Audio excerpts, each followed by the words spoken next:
Oh my goodness! Hello, hello, hello!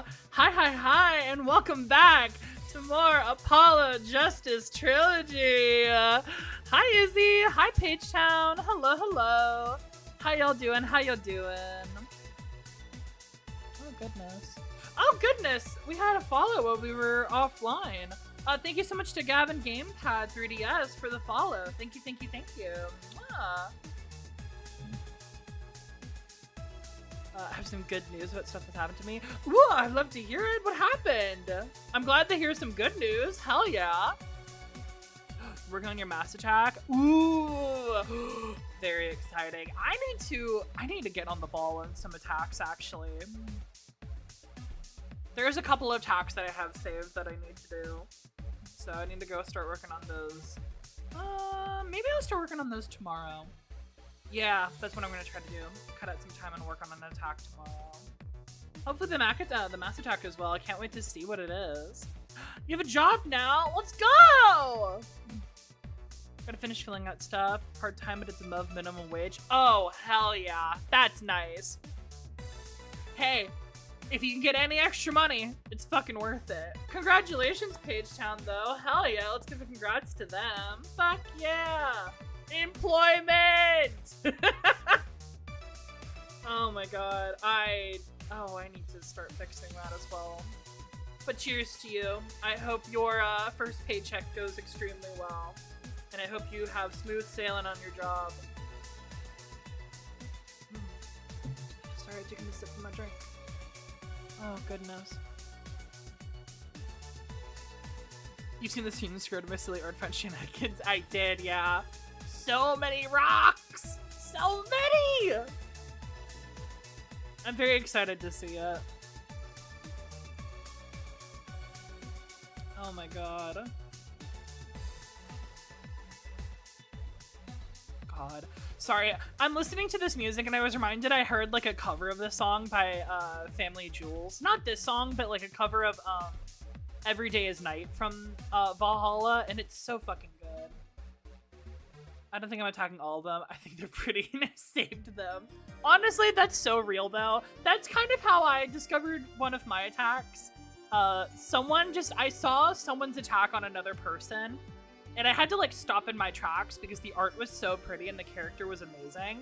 And then I was like, I need to find the original character because this man is so cool. He's called like The Restless King. By Father Films, and it's so good. It's so fucking pretty. But also, it was kind of just everything I love, which is like dark blue and kind of scary. So, it called out to me like a siren on the sea. Oh my goodness. But yes, welcome back to more Apollo Justice. Last we left off, oh my god, a lot of shit happened. The robots were conspiring, and by the robots we mean Aura Blackquill. Athena is being accused of murdering her own mother. We have fucking Edgeworth back. Holy shit, Edgeworth is here. We have the husbands again. Apollo's still kind of MIA. Not really. We did bump into him while we were investigating. And we also met Pearl for the first time in like a long fucking time. Oh my god. So, Jesus, we're gonna have one fucking trial ahead of us. You want to see the attack progress? Absolutely, I'd love to see it. Got I did for a little to watch a safety video. That is all cool. Safety important, absolutely. It's all randoms from Team Mystery. Ooh, hell yeah. I think that's mainly it. So I think this time we're gonna have one trial ahead of us. And we're doing it in the wrecked courtroom from the courtroom bombing. So that's gonna be terrifying. I know Edgeworth is not gonna be happy about that. He's like, this shit nasty. Who exploded everything? The fuck? But you know what? We're gonna have to deal with it. Oh my goodness! Oh, this is so cute!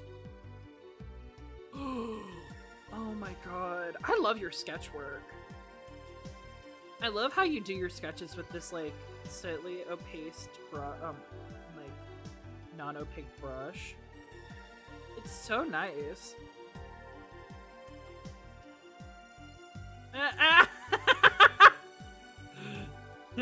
Not the ads. Oh no.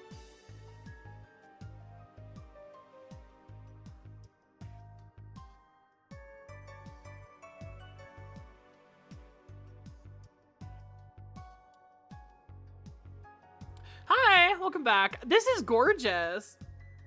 Even just the startings of this is amazing.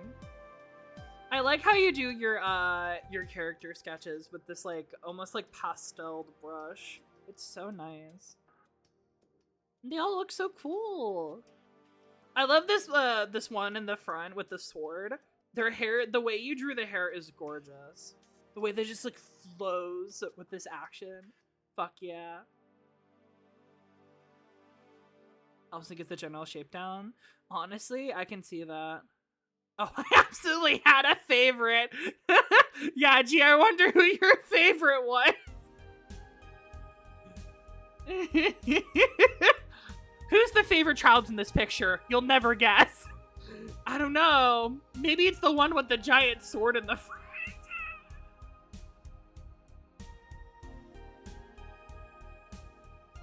The goal was to get OCs that all embodied mystery. Ooh, I think he did a good job. I think you picked some pretty like mysterious mysterious characters to begin with. Ended up finding out that was tedious as fuck. That I also would think is true. That I also believe. Oh my god.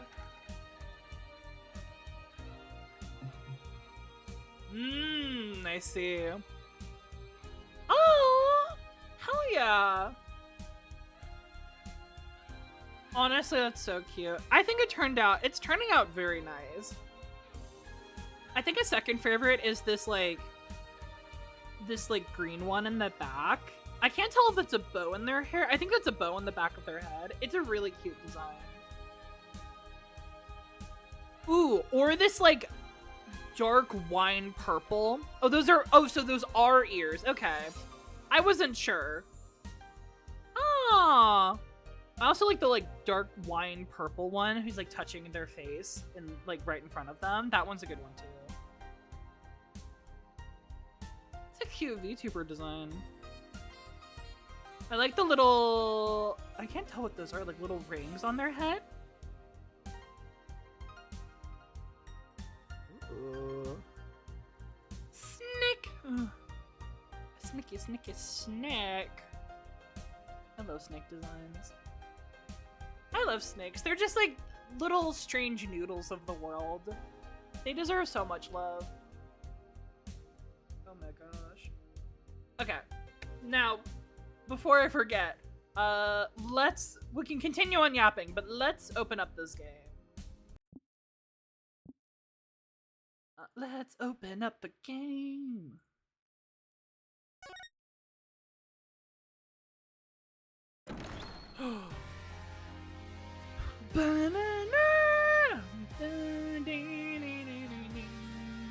Hi, Robin. Hello. How you doing? You joined just in time for some. We're just about to begin.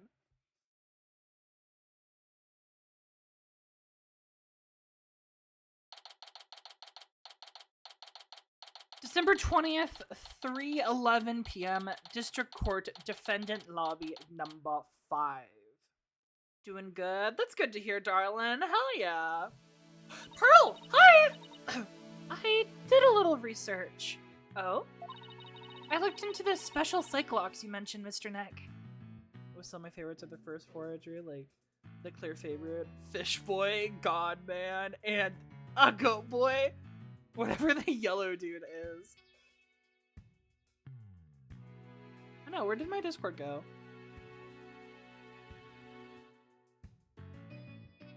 I do like that one, yeah. The clear favorite is so funny.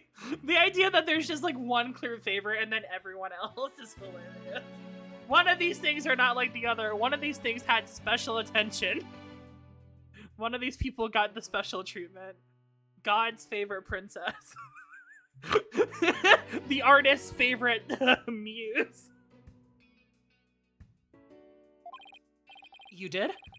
That's great. I really appreciate it. That's mystery in a person. It is! You're right. This is the main character. You're not wrong. I mean, they do have a mass amount of aura to them. That is true. No, you just follow them, and that's completely fair. A red cyclock protects a secret a person is consciously trying to hide. If the person folds under questioning, the lock breaks, and the truth comes out. I woke up this morning to the Amazing Digital Circus fic I've been reading, getting an update. Ooh, big one for you. Hell yeah. We love when you wake up to a fic updating. Fantastic day. I didn't have to draw clothes. That was a plus. Big fan of Fish Boy, though. It's the only reason you like Fish Boy. It's like, I don't have to worry about the clothes. Yep. That's exactly how I got the truth out of Detective Fulbright and Director Cosmos. But a black cyclock protects a secret from the deepest place in a person's heart. A secret that that person isn't even consciously aware of. Oh. So even they don't know it's there. Athena isn't trying to keep anything from you on purpose. For some reason, part of her heart and her memories are sealed off, even from herself. Yeah, which could mean that she really did kill her mother, and that's kind of a scary thought. Okay, so all I have to do is break the Cyclocks. According to my research, the black Cyclock is like a heavy chain wrapped directly around one's heart. If they are ripped off by force, it could cause permanent damage to a person's soul. Oh, God! This is how I know I've really latched onto a piece of media. I seek out fanfics after it's done. I don't do that with many things. I feel that. I feel that a lot. I should look into some more Amazing Digital Circus fanfiction. We'll see. In other words, if I'm not careful, I could traumatize Athena for good.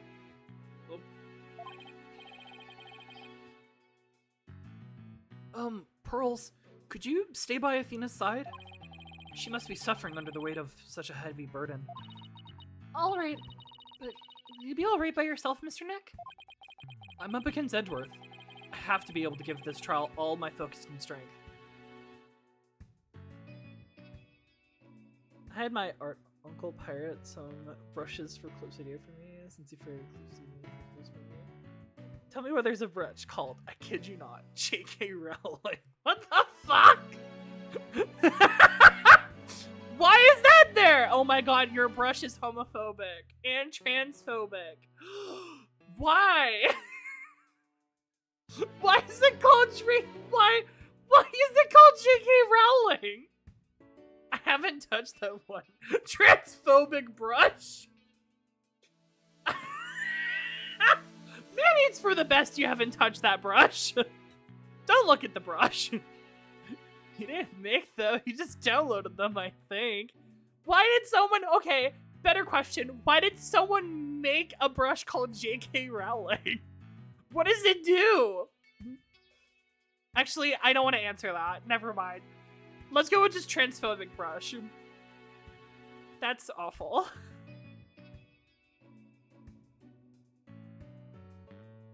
Now I'm actually curious. Dude, I'll show you a picture. I'm not lying. And you can't do that if I'm there. I'll just hold you back. No! No, that's not it. I just meant...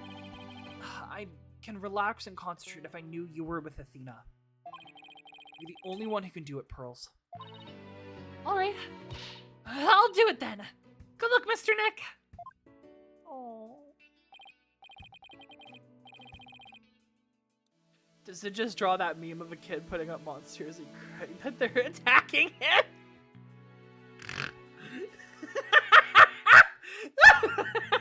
That's actually what it does, yeah. If it doesn't do that, I'm rioting. I do want to see a picture of this brush, though, because I am so curious.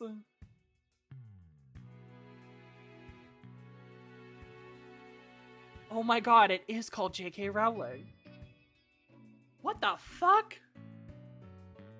It just looks like a slightly, like, buffed out brush. The hell? In my headcanon, it's actually what Robin said, and it just draws that one meme. That's it. Anything else you draw with this pen, it's erased. You can only draw that and that alone.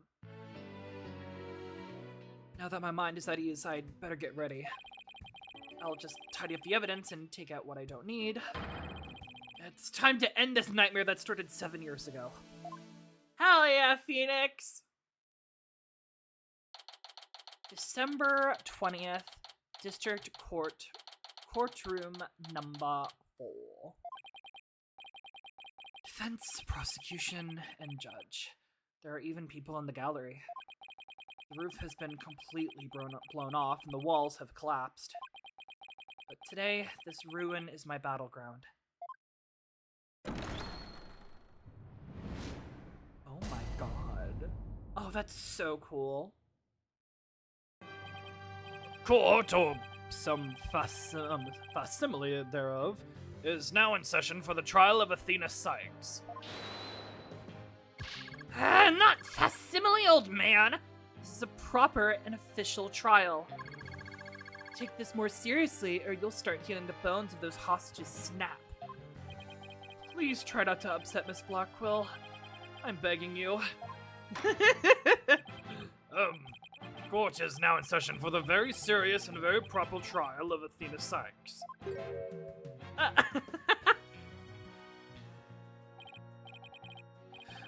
Also, no, just letting you know, I'm leaving before 6 for the What Did You Collab. You're all good. You are all good. If you start streaming before, I still have caps lock on. You're all good. I did see that on your schedule. I'm probably, depending if you're streaming when if I'm still streaming while you start your stream, I'll probably, what's the word? I'll probably end up rating you. I missed quite a bit of the last stream, so I've got to watch the specific trial before I'm not completely lost with what's going on here. Oh yeah, we're about to get real fucking into it. Also, hi Edgeworth! Hi! Why is there a robot? There's a robot because the robot is being controlled by Simon's sister. Woo! Let's go! Who is, who has hostages, including Trucy. This is no trial. It's nothing more than a ridiculous farce. Simon has a sister? Yeah, she's an asshole. Hostages? What did you say? Yeah, she's got hostages. She's in the robot right now. Edgeworth! Did you not hear what I just said to his honor? However, this ridiculous farce has a very important meaning for our legal system. Recall the case of the UR1 incident in which a prosecutor was found guilty of murder. That case ushered oh my god, in the odious dark of the law. Oh my god. Holy shit, I can't read. That case ushered in the odious dark age of the law. I see what you're after. We can find the real truth behind that case today. Precisely. The darkness will be dispelled and glory shall be restored to the court system. Prosecutor Edgeworth, you sound as if you know something of this truth. I do indeed. A new suspect has emerged in the UR1 case. For 7 years, Simon Blackwell has refused to speak in order to recover for someone else. Brace yourself, Phoenix. Here it comes. I'm sorry, right? But the situation is what it is, and I must do what I must. Prosecution moves to indict Athena Sykes on the count of murder in the first degree.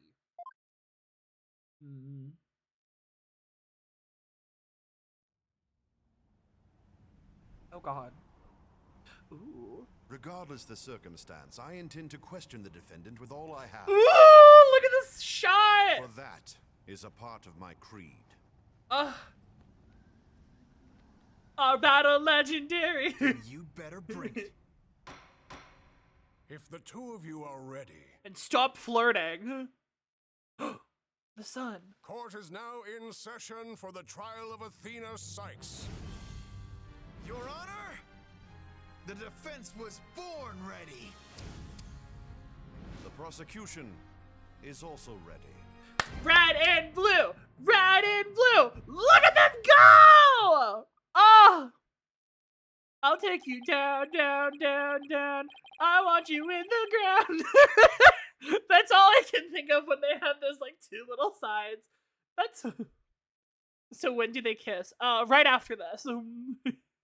Once this trial ends, they just start making out. That's all they do. This immense tension. Sorry. Okay, I know we were joking about them being gay, but come on, man. Look at that line. Look what it says.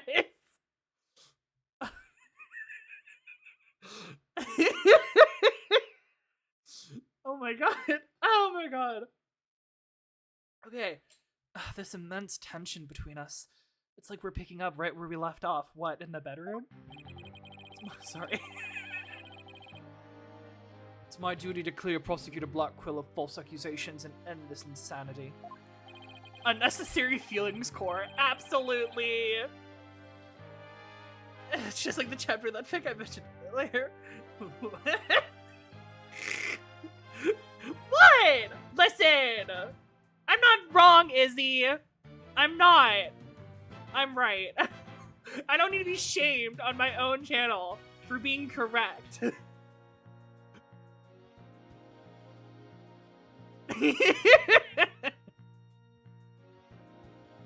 But I have no intention of losing Miss Sykes either. She's a very promising young lawyer. I know without a doubt that Athena is innocent. But I don't think Prosecutor Blackquill did it either. So, do you have any clues who was responsible for the sabotage? At the very least, I know it wasn't Simon Blackwell.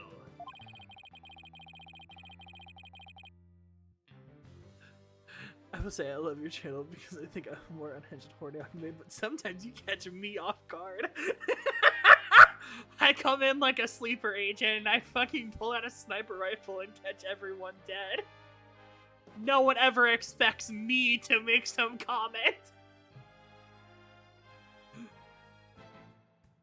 But it's clear what that person is. To put it simply, a spy. James Bond. Holy shit, this is the crossover of the century. The true culprit is James Bond. It's gonna be hard to convince anyone of that when I barely believe in myself. Sorry. It's gonna be hard to convince anyone of that when I barely believe it myself. But I don't have a choice if I want to save Athena and Blackwell and expose James Bond. Now then, Chief Prosecutor Edgeworth. No need for the Chief Prosecutor bit, Your Honor. I'm here as a simple prosecutor. Very well then. Your opening statement, please, Prosecutor Edgeworth. Although I've been known of late to give an impressive opening statement myself. All in the trials of end of scene, only the prosecution gives an opening statement.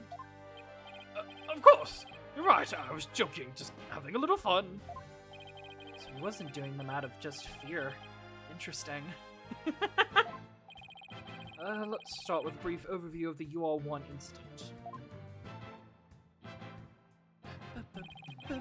The incident occurred at the Cosmos Space Center 7 years ago, on October 7th.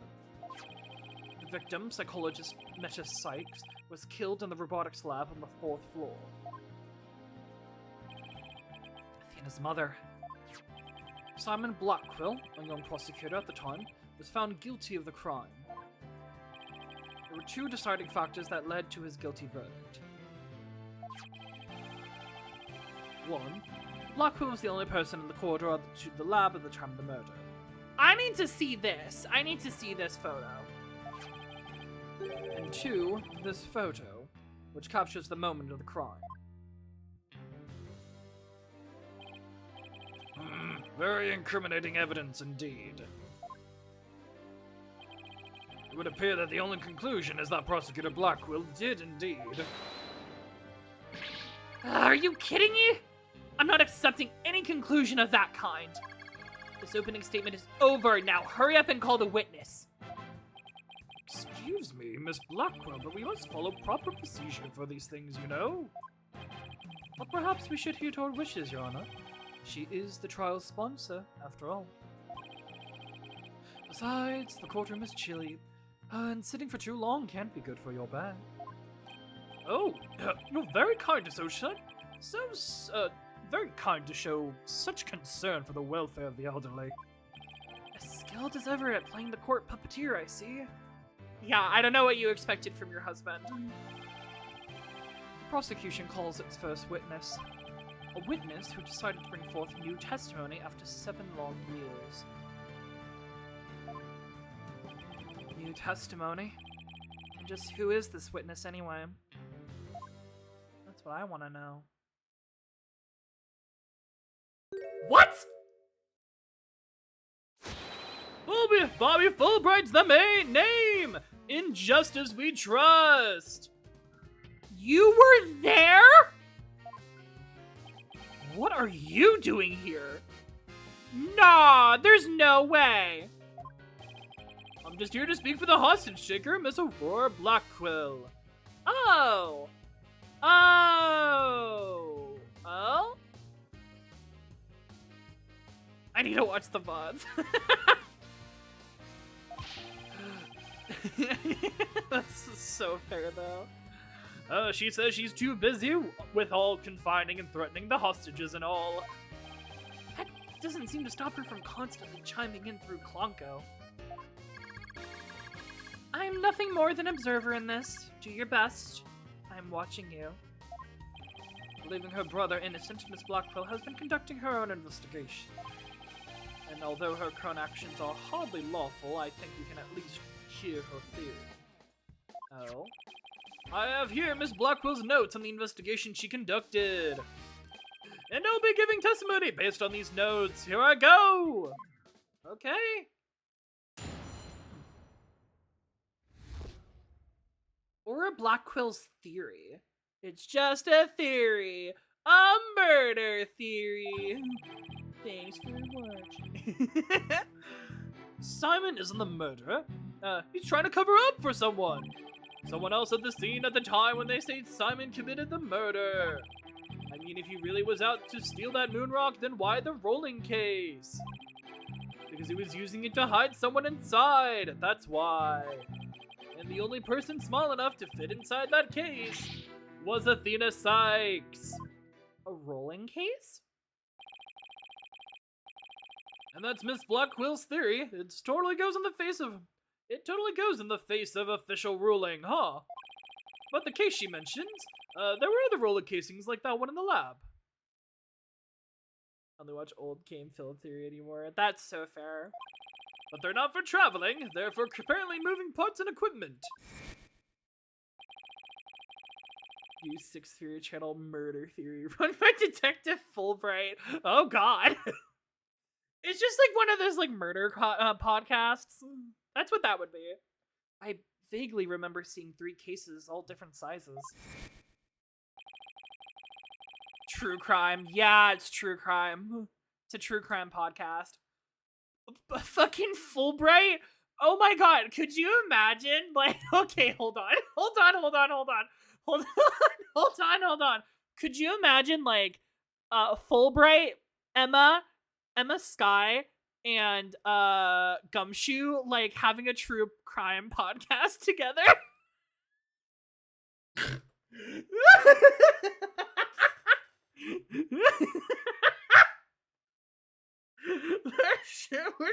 These victims need justice! Oh my god. Who do you think? Okay, wait. That would be so funny. Who do you think in this cast would, like, listen to true crime podcasts of those kinds? Because, like, I could maybe see, like, Juniper, or, like, when Apollo was younger, maybe Apollo listening to true crime podcasts. I could see it. I think Emma would from time to time. Oh, Emma for sure. Emma would love that shit, but she would also do it and be like, no, this shit is so, like, what are you doing? This is so irresponsible. And she would never stop listening. She would be critiquing the podcast every time she listens to it. And every time Clavier's like, why do you even listen to that? You hate that show. I'm like, I just like to suck it. I just like to, like, you know, explain why they're wrong. Lottie would only because she would make theories about it. Oh, yeah. Lotta. Oh, my God. Yeah. Lotta's actually running the True Crime podcast. She's the producer. They thought that Prosecutor Blackwell used the case to steal the rock. And they had a perfectly good reason to think that too. Lotta is the host. She is the True Crime podcast. You're right. Yeah. You see, there's the security camera in the corridor that leads to the robotics lab. And the camera captured footage of Blackwell leaving the scene with the case. Oh. You can see why that footage helped to bring his trial to a quick end. It's very convincing, that's for sure. 7-year-old video update in the court record. Blackwell was the only one to pass through the time of the crime. The case, by the way, was later discovered outside on the Space Center grounds. Speaking of after the incident, where was the defendant, Athena Sykes, found? She was found on the 5th floor of the Space Center in the Sykes family residence. Oh. Prosecutor Blackwell most likely brought her there after the incident. In addition, it is unknown where Miss Sykes was at the estimated time of death. Miss Sykes was too confused by the shock of her mother's death to give proper testimony. And there was no witness or evidence to tell us where she might have been. So what you're saying is Miss Sykes didn't have an alibi. That's what the evidence is saying, yes. I understand the reasoning behind the theory, but I'm far from convinced. I do want to take a quick look at the evidence that we have now. We have the Space Center diagram still, which shows us the cross-section. We have the utility knife. We have the Space Center pamphlet, which has another cross-section. We have the Hope capsule, which returned a few days ago. But I think it's been destroyed now, right? I think it got destroyed. We have the Hat 1 exhibit, which shows the newspaper clipping, a photo of the launch people, and Dr. Sykes' jacket, which has the little slash wound in it.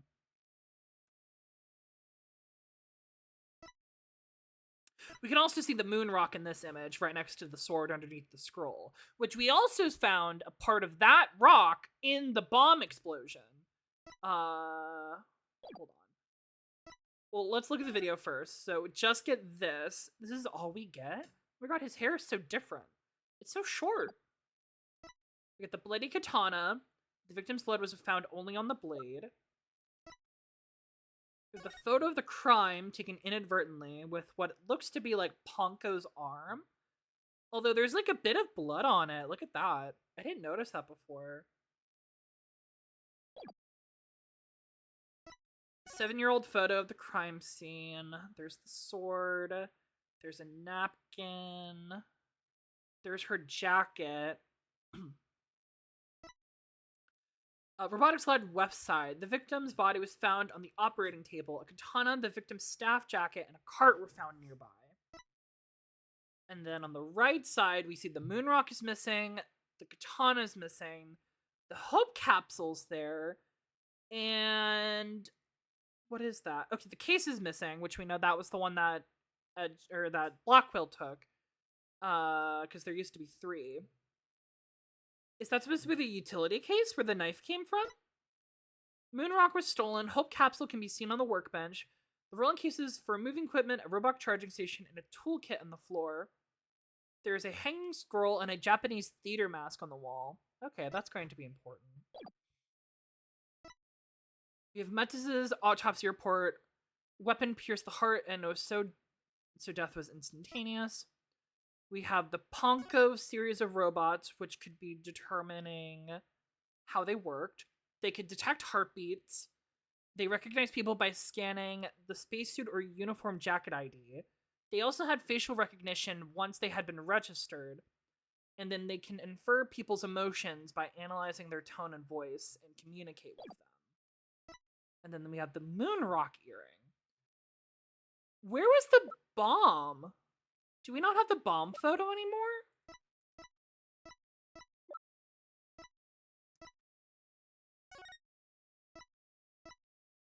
Oh man, I don't think we have the bomb photo anymore. That sucks. Because that had like a piece of the moon rock in it. I saw it in there.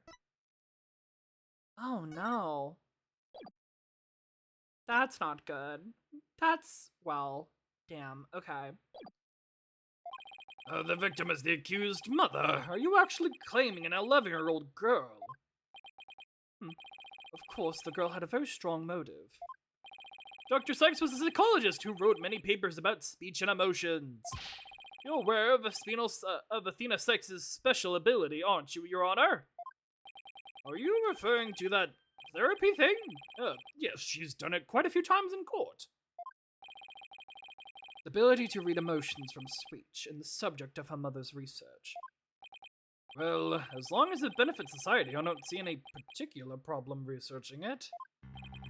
I don't like where this is heading. Not one bit. Yeah, you know exactly where this is heading. Dr. Sykes was so intent on our research, she forced her daughter to undergo experiments. Prosecutor Edgeworth, are you seriously suggesting? I've done my best to be delicate, but even you can't deny it to be true, Mr. Wright. No longer able to withstand the anguish of the experiments, Miss Sykes felt her only choice was to kill her own mother. I don't know. The way that they're playing it out now, I don't think that's how it went down. I mean, obviously I don't want it to be Athena, but like, there's gotta be more. And I feel like it's about to get really depressing really quick.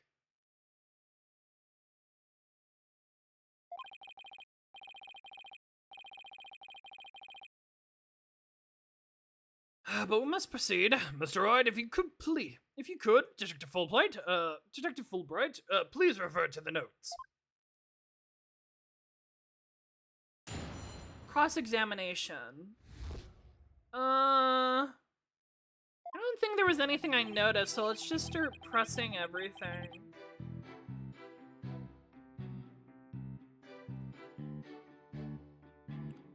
Yeah, let's just start pressing everything. Press everything.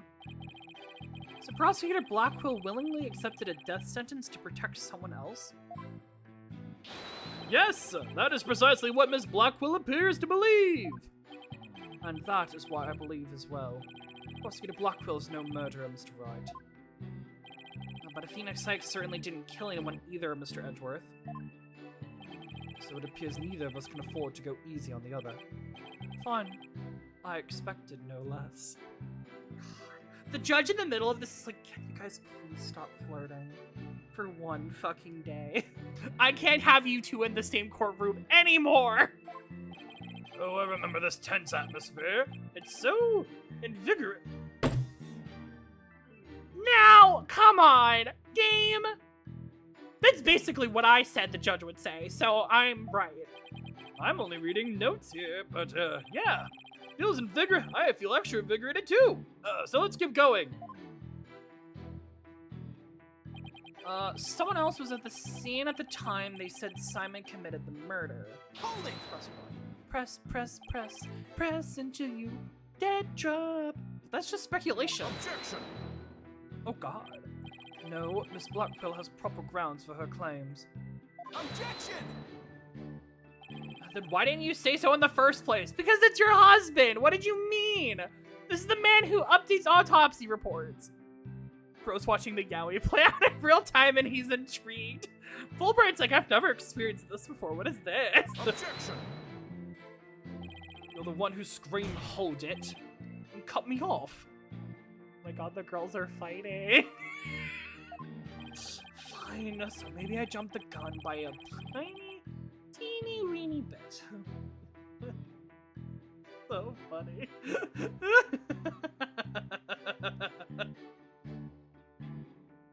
Oh my god. Please don't ever change, you two. Don't ever change. Ha ha ha ha ha!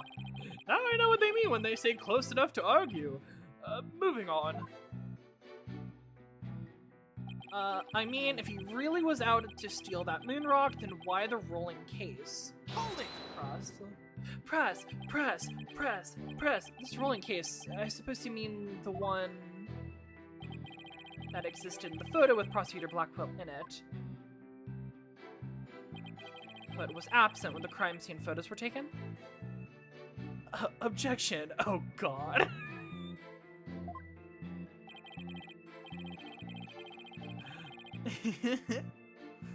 Yes, that one. And Miss Blackwell was drawn to a conclusion from these two photos. She has? And what's that conclusion? Bitch, you're reading her notes. You're the one with her notes. Thank you, Edgeworth! See, this is why we are on the same wavelength. You're the one with her notes. Oh, right, of course. Reading them now. So why the rolling case? Same brain cell. It's the Yaoi brain cell. Yeah, that's what we share with to each other. He was using it to hide someone inside, that's why. Press. And how do you propose you hit a person inside one of those cases? Have you forgotten that we just saw? Did we just saw such a thing only the other day? At your own daughter's magic show. She fit a whole grown person into a small box. Oh yeah! Way to ruin the memory of a good day. Oh my god, they were at the magic show together. That's actually so cute. Oh my god, that's so cute. Wait, stop. Wait a minute. Edgeworth is like the biggest supporter of Trucy's magic shows. This is my headcanon now. And I refuse to believe anything of the otherwise. He goes to every show, he brings flowers. He's like clapping the loudest. But he's still like very like respectful. Absolutely. A magic show? I wish you would have thought of that. I wish you would have thought to invite me. Actually, I would like to go too. You're not in this. Neither of you in this. Shut up. My apologies. I'll invite you both next time. Promise. So, wait a minute. What were we talking about again? Prosecutor Blackwell was using the case to hide someone! The only person small enough to fit inside that case was Athena Sykes. Press. But nothing more than can conjecture, and it's hardly the only possibility. In that case, what do you think Prosecutor Blackwell had in that case? I think it was the moon rock. Girl, you know that's wrong. We know it's not the moon rock. What else could be in that case, though?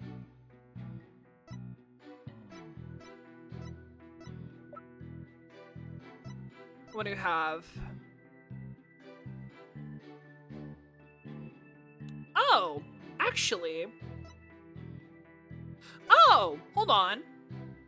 There's also the robot. Look, fucking, I think that's Ponko's arm? Ponko's arm is right there. So maybe it's one of them? I mean, that is their arm. Maybe they dismantled them or something. Objection! There were 3 cases of the same, but Prosecutor Blackwell used the largest one. The moon rock was egg-shaped and only about 8 inches in diameter. It wouldn't have made any sense to use the largest case there just to move that rock. Objection!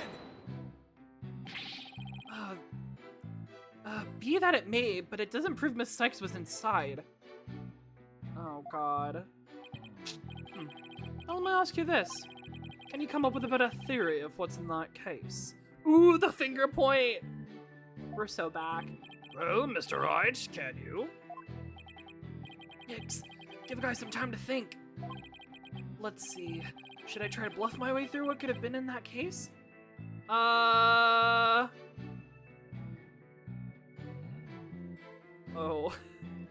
I mean, you're the master bluffer. That's what you're known for. Yeah, go bluff. I know exactly what Prosecutor Blackwell carried from the scene. I just have to find something else that was missing, right? No sweat. Oh, I'll be very interested in hearing your theory. If it's true, that is. Is the arm also missing from these photos? Hold on.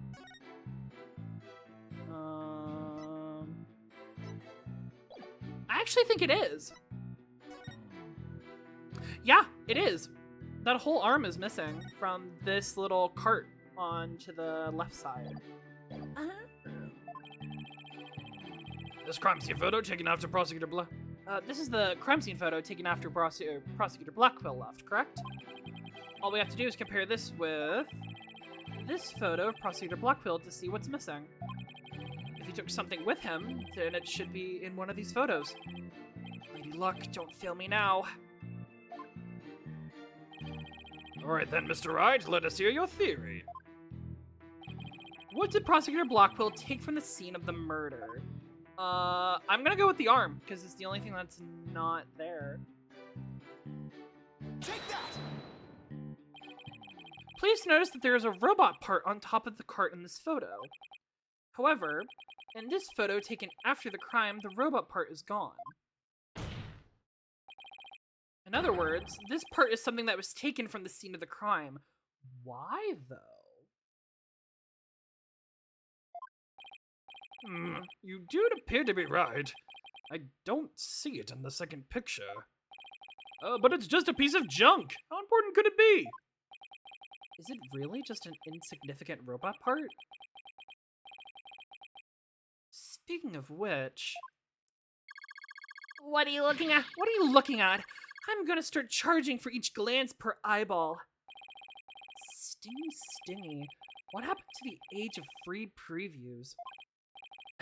Your Honor, about this robot part. Doesn't it look like it could be an arm from that robot there? Well, now that you mention it, it does, doesn't it? But the case is still too big for the case is still too big to be practical for just the moon rock and a robot arm. Maybe it wasn't just the robot arm. Maybe they dismantled the entire fucking robot. Was it really just the one arm that was in there? If there wasn't Athena in the case, then maybe... I believe there was another robot at the scene that looked just like the one here. Your Honor, this is the defense's assertion that this other robot... It was this other robot that was in the case. What? Oh, little step boxes. We can't be certain that part belonged to a robot. Yes, it looks like the arm of the one before us, but it could be something else entirely. Besides, it's wrapped entirely in bandages, making it very difficult to verify what it is. Objection! I know for a fact that it's a robot arm. I can even tell which robot it belonged to, just by looking at it. With this information, we can investigate whether it was there at the time or not. But Mr. Wright, I thought you were more of a technologically illiterate type. Wow! Calling his fucking ass out.com. Holy shit! Girl said, I thought you were illiterate. The fuck? That's crazy! When did you become such an expert? I feel somehow abandoned. Not to worry, Your Honor. I still know next to nothing about machines. But I know this piece of evidence proves which robot the arm belonged to. It's gotta be the Hat 1 exhibit, right? Yeah, there it is. Literally, it's wrapped up almost exactly the same. Take that! The robot in this picture is named Punko. But take a look at Punko's arm. It was Miss Sykes who bandaged it up like that. Ugh, she must have thought that machines heal in the same way that people do. What an adorable, naive mistake. Oh, I had a really horrible thought.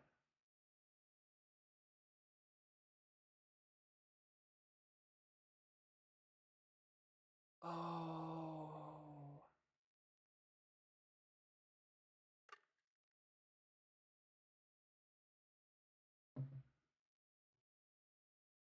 I'm gonna save that thought for later.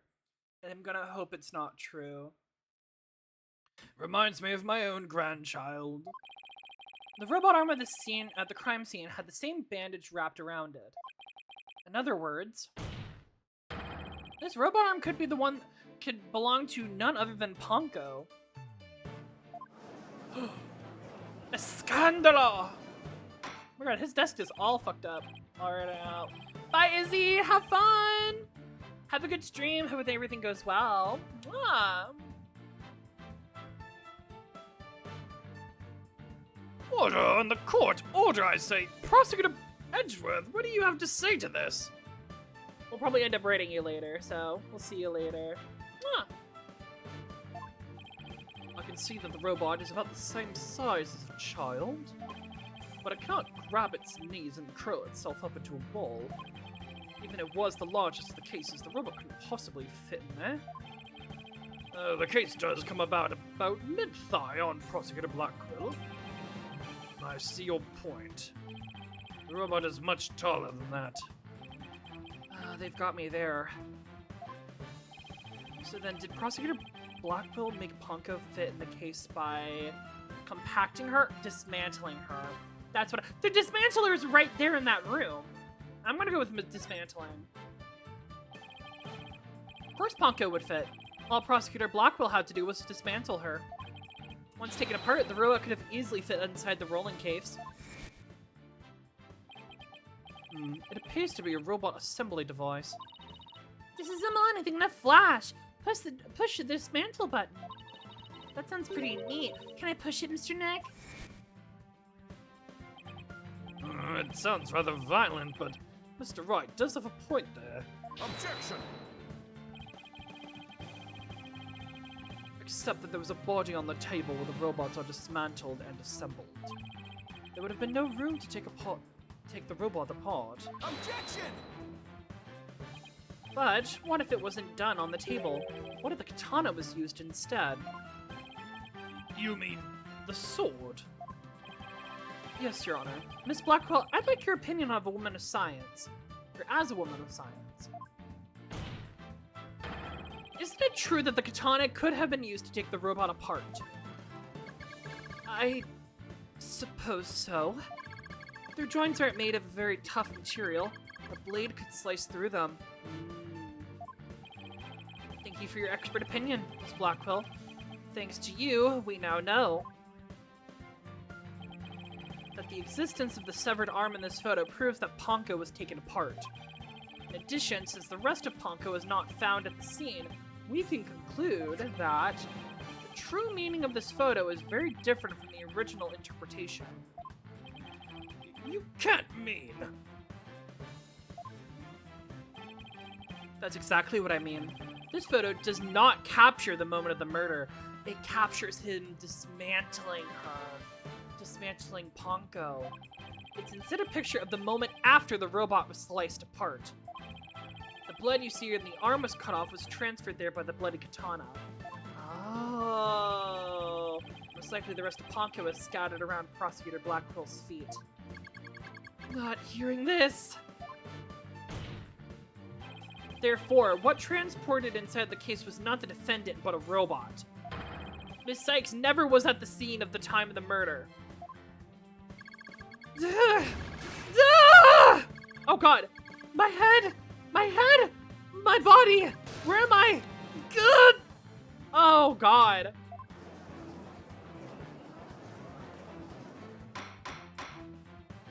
Order in the court! It's true that Ponko was found in pieces after the murder. And I'll admit, I repaired her myself afterwards. Photo of the crime updated in the court record. There's blood stain on the robot's arm. Photo shows Blackwell taking the robot apart.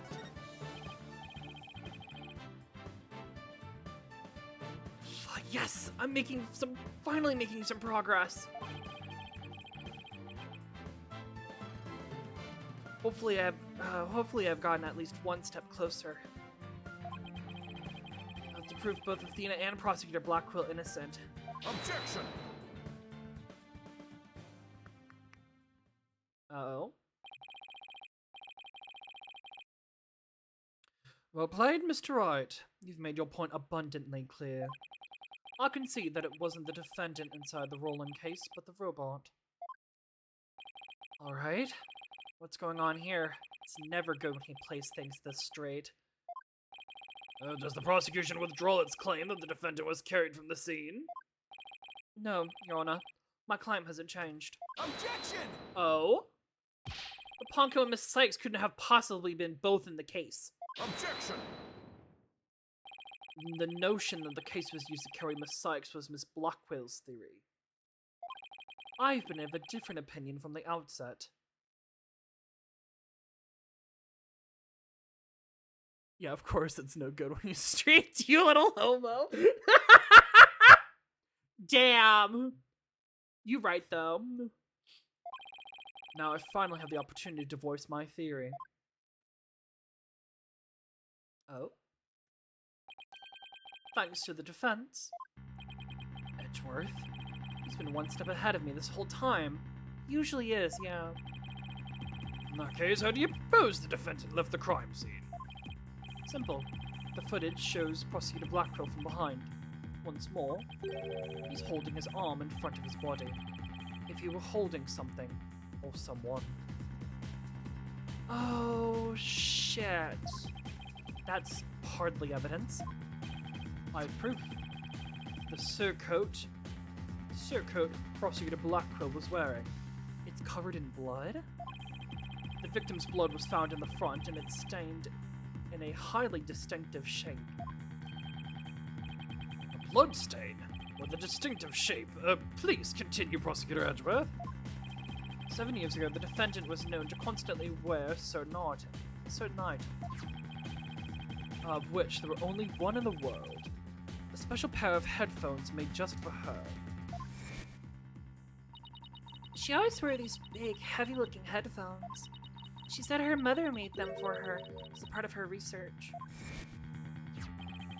Analysis showed the blood to be in the exact shape of these headphones. In other words, this was no mere blood splatter. The blood went from the victim's body to the headphones and then was imprinted onto Prosecutor Blackwell's coat like a stamp. Oh, interesting. Most gruesome stamp indeed. Blackwell carried Miss Sykes, who had been hit by splatter, away from the crime scene. This proves that Athena Sykes was, without a question, present at the crime scene. And that concludes the prosecution's argument. Damn. Ah!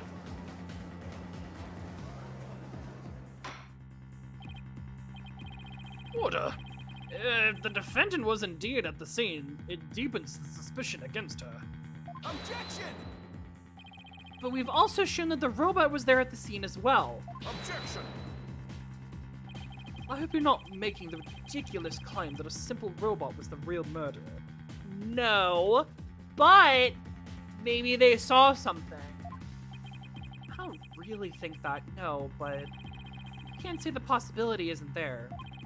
Detective Fulbright, was the robot questioned at the time? No, I don't see any record of it. I believe it was considered unrelated to the case. But as it turned out, the robot was actually integrally related. Your Honor, the defense would like to call Ponko to the stand. A robot witness? Girl, why are you shocked? We've had bird witnesses in the past. What do you mean?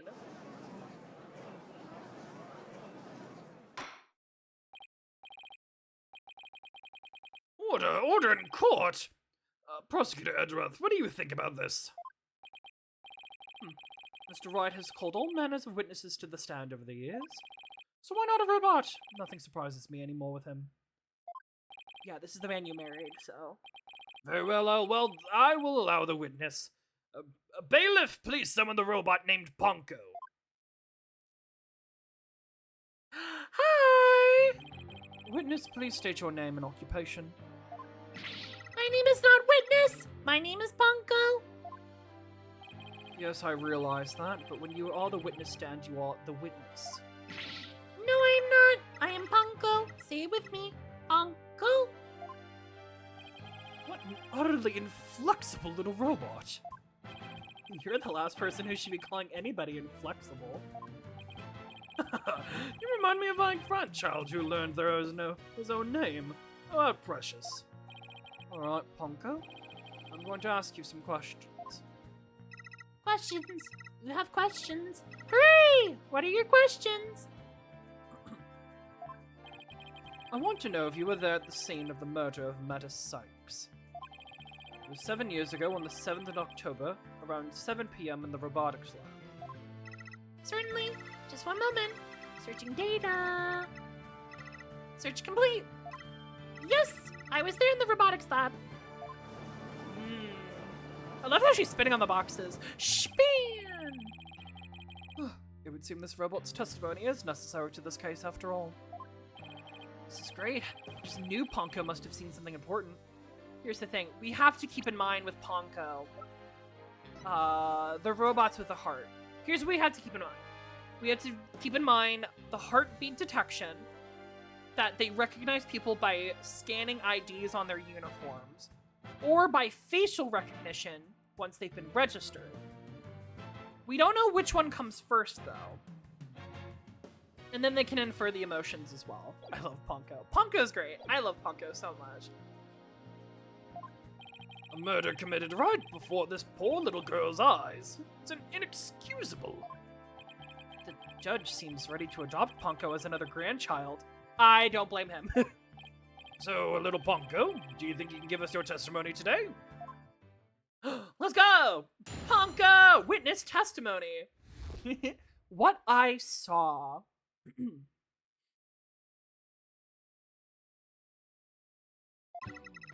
I went to the robotics lab at about 2 p.m. for my regular recharge. Just as I was about to charge up, Athena came in and hugged Mommy Metis. Then Mommy Metis fell down. After that, I was recharging, so I don't know anything. Okay, so Athena came in, hugged Metis, and then Metis fell down. And then you were in your middle of your recharge. Okay, what happened after the recharge? After I charged up, I was cleaning the room, and Mr. Simon came in.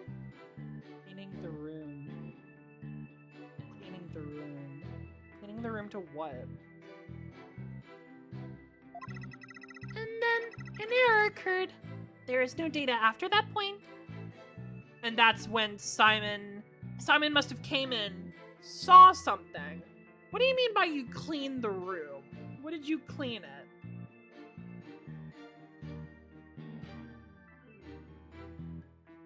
What did you clean? I'm so scared.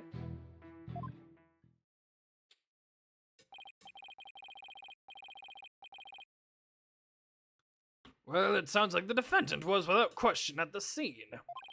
However, it doesn't appear that the witness saw the actual moment of the murder. I disagree. This testimony shows that the defendant did indeed commit the crime. Oh? What? At the end of the day, we mustn't forget that this witness is still a machine. Being a robot, it understands and its understanding and capacity to express itself are limited. So what are you suggesting? The witness statements needs to be interpreted. Yeah, that's why I'm so suspicious of these words. Because we also need to understand that their facial recognition and their ID scanning are very important. For example, the term hugged and then later fell down. Adults don't usually fall down after being hugged by a child. Oh, I see. They don't, but... Yes, what is this witness statements are telling us is... the defendant stabbed the victim with a murder weapon during this moment. Aha, I was afraid of that, yeah. What?!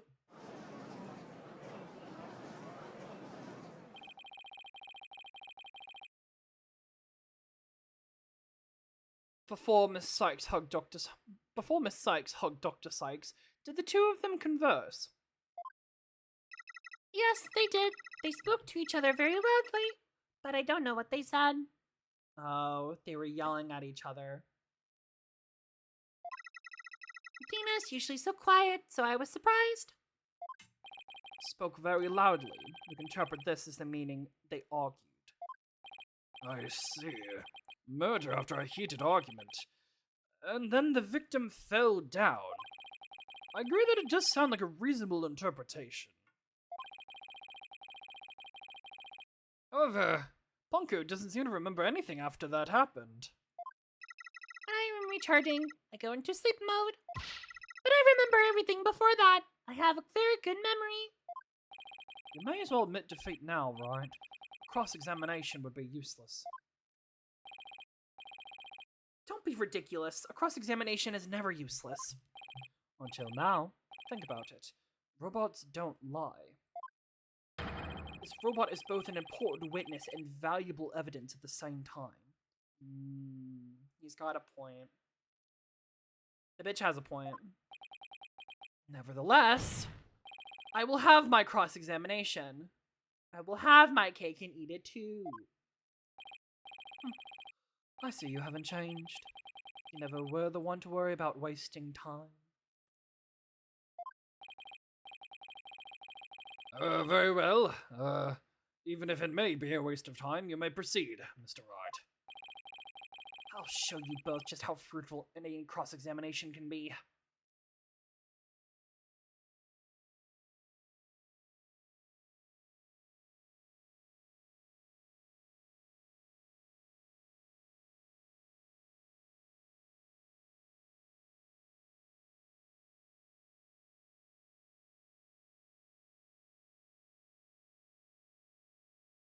Sorry, just checking some things.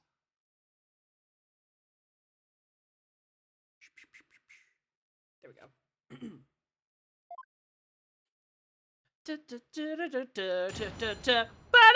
Oh my god, look at Edgeworth. What I saw.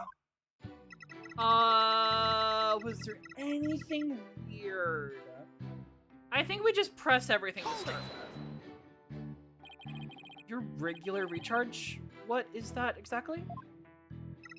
I had to refill my battery's power, or else I stop working. I go to the lab to do that. So that recharge occurred around 2 p.m., around the time of the murder? That's right. I go every day at 2 p.m. I love the little. I think Ponko's my favorite, like, animation-wise. The robots are so great because of the little fucking head spin when they're thinking. Whee! Whee! As I was in church up, Athena came in and hugged Mommy Metis. Pass.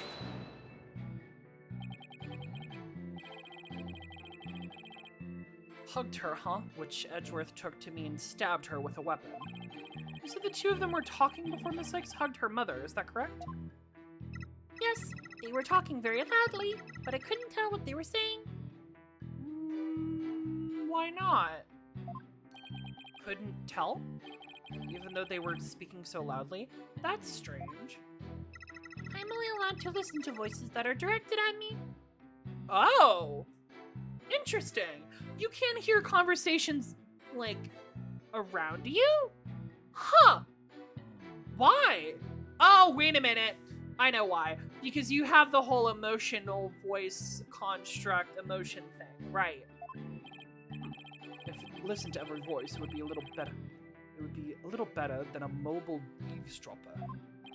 Well, that explains why some of Ponko's testimony is so vague. It's a shame that our little friend wasn't listening in, however. We could have learned what they were talking about just before Dr. Sykes was killed. Now then, what happened after that?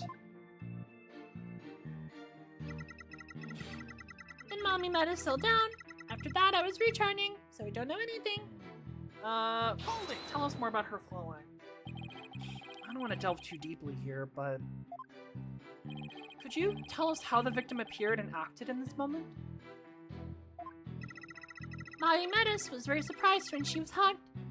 I heard her heart pounding. Oh no. Her heart? Mr. Wright, have you forgotten about this document we found in the robotics lab? Yes, they can hear heartbeats. These robots have a heartbeat detection system. Now that he mentions it, I do remember reading something like that in there. Heartbeat detection of human recognition.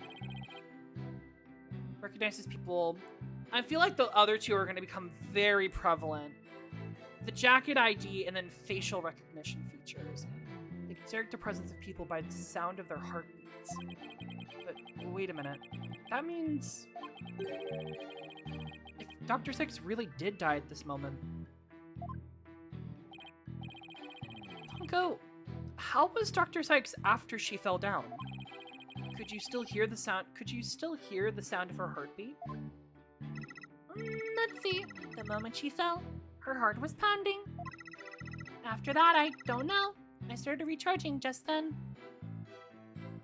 So she was alive when she fell, it sounded like? Of all the unlucky timing, if you had heard anything after that, it could have possibly proved that the hug wasn't actually the moment of the murder. I'm very sorry. I'm afraid I don't know.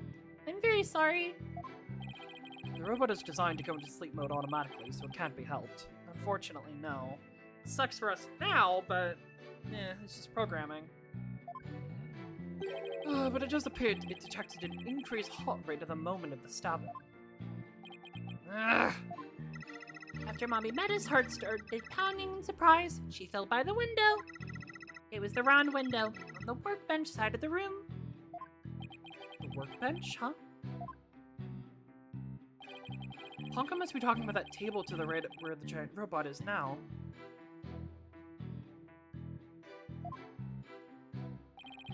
Is there something critical in Ponto's statement now? I guess yes. But I have a feeling I know where this is going. There is something. Because we know that the body, if she fell on the right side of the room, we know that somehow Athena must have gotten, a quote-unquote Athena, if we're still gauging on this, Athena must have gotten a way to put her on the table, which would have been impossible for someone like her at her age, compared to her mother. But I have a bad feeling about this. Your Honor, I believe this statement is critical. I'd like to add it to her testimony. Very well. Ponko, could you please add that statement to your testimony? That's a good little girl. Mommy Metta's fell down near the round window on the workbench side of the room. Yes, so explain to me how she gets to the repair station. Ponko, your statement may have just inspired a breakthrough. I was helpful? Hooray! I am so happy. Just to be sure, let's go over it again, okay? The victim fell near the window on the workbench side of the room. However, that's quite a distance. Her body was discovered on the operating table. But the operating table and the workbench are two different locations. Exactly, Your Honor. We've just learned a new critical fact. What could explain the two very different locations of the body? I'll tell you what. The victim...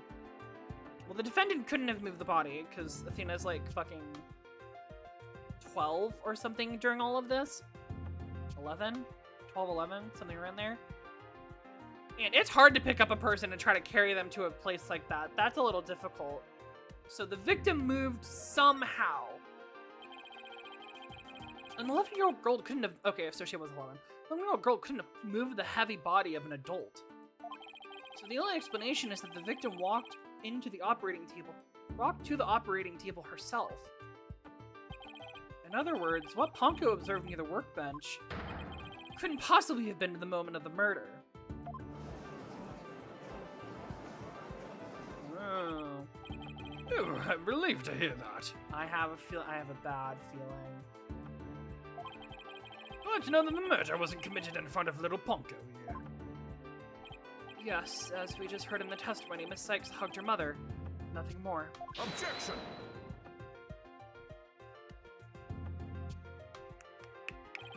Right. It's been 8 years, but you're still just as green as ever. Green? I can't recall ever seeing Mr. Wright in anything but a blue suit. Hey, blue's my favorite color. What can I say? It's a good color. I can't blame him. If the defendant couldn't move the body herself, she could have it moved for her. Moved for her? But Miss Sykes and Dr. Sykes were the only ones there. Yeah, that's what I feared. That's why I was so suspicious when they said I cleaned up the room. Yeah, what did you clean up exactly, Ponko? I agree. Since this robot is equipped with a heartbeat detection system, it would have been aware of another person's presence if someone else had been there. We can therefore conclude that the defendant and the victim are the only ones present. Then who do you suggest move the body? Don't you know it's in the nature of a robot to help people to do things? Miss Ponko, allow me to ask you a question. My name is Punko. Say it with me. Punko. I believe you said you were cleaning after Dr. Sykes fell down. Did you happen to move something large onto the operating table? That's what I was afraid of. Yeah. Yeah. Oh, yeah. Okay. Yes, I did. Athena asked me to. Oh, that's even worse. Oh, no. I know where this is going. Oh, no. Oh, God. No. No, she didn't. No. Oh, my God. Oh, no. Maybe I'm wrong. Please let me be wrong. Athena asked you to? And what did you move, little Ponko? I don't know. Unless something has an ID tag. I can't tell what it is. An ID tag, you say? Yes, a tag with a barcode on it. We robots scan them to tell us what a thing is. The paper in the lab did mention something about that. Yeah. You know what has it? Jackets. You know what she wasn't wearing on the table? Her fucking jacket. Recognizes people by scanning their spacesuits or uniform jacket ID tag, it said. So it would appear that Miss Punko here can't identify what is removed, or what it moved. My name is Punko! But we humans have the powers to imagine what it was, do we not? We do? Well, I do at the very least. Miss Punko, on the defendant's command, move the body onto the operating table. Yeah.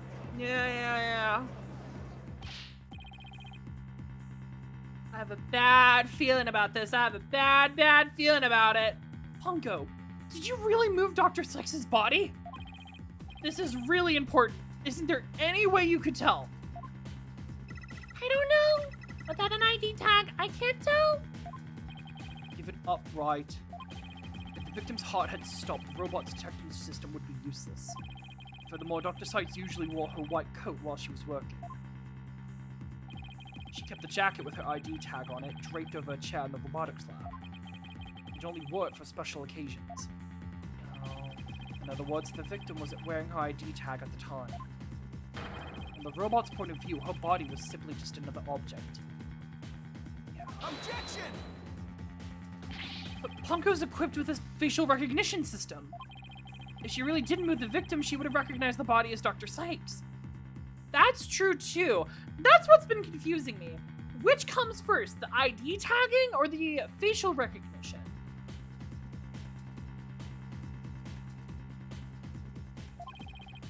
But she didn't, so that means Objection! a face can easily be covered with a piece of cloth, a mask, or anything else for that matter. With her facial features hidden, the robot wouldn't be able to tell it was Dr. Sykes. He's right.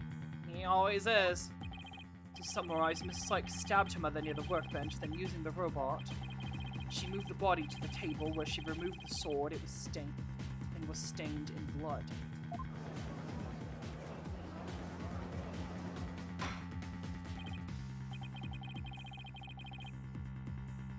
Order! But if that's the case, then I have a question. Why did the defendant move the body to the operating table in the first place? This was what I was afraid of. Because Athena kept mentioning, like, oh, I didn't know anything better. Like, when I was little, I used to want my mom to be on the operating table to repair me. She said it didn't work like that, and she would like fucking wrap up the robots. Did she try to repair her mother and then accidentally fucking kill her? I'm gonna start sobbing! Please, no, please! You want a reason? Very well. What? You can't possibly have an explanation.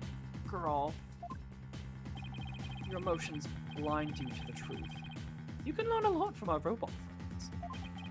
Calm and rational thought will open your eyes to the truth in front of you, Mr. Wright. Now then, do you remember the operating table's one special feature?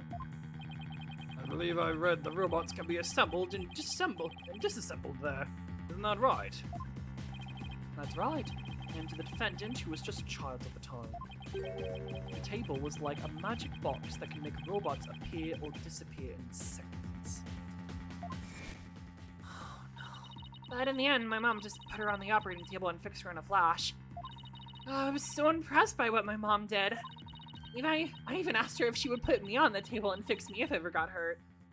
Oh no. I'm under the belief that she tried to repair her mother. It just looks like magic to me, what she could do. Yeah.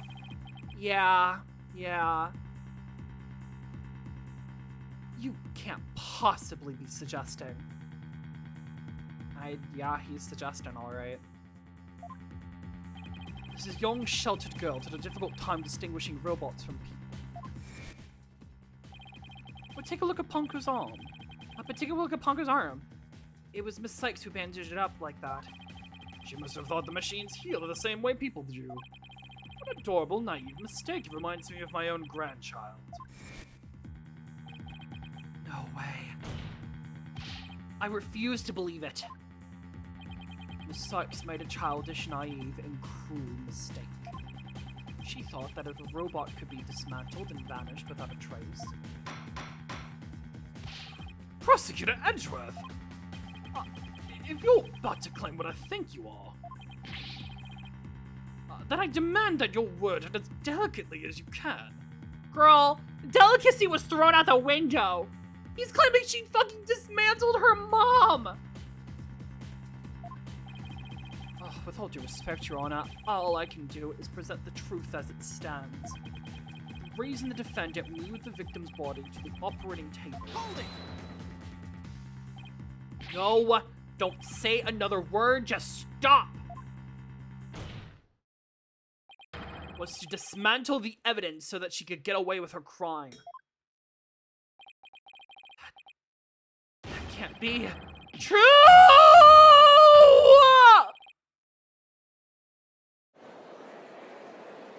Oh my god. Order! Order in the court! Order in the court, I say! Edgeworth, she was just a little kid. How can you say she's a horrible thing? Because if it's true, it really sucks.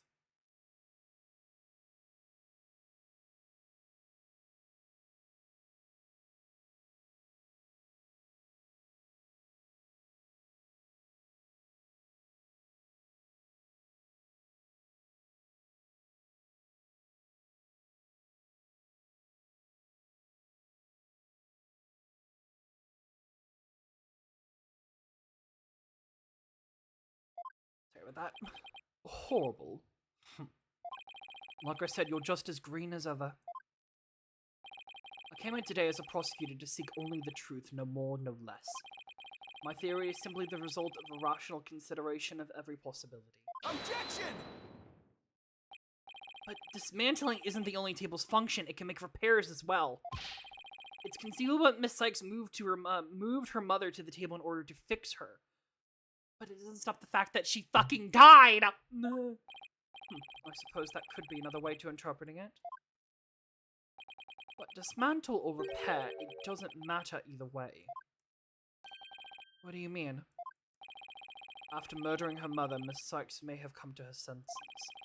Perhaps she did want to make it appear as it had never happened. And that's why she tried to repair her mother. Yes, that's one possible explanation. But we mustn't forget that the facts of this case. The victim was observed to fall down after being hugged by the defendant. The body was moved per the defendant's command. These two facts that indicate the defendant's guilt, remained unchanged.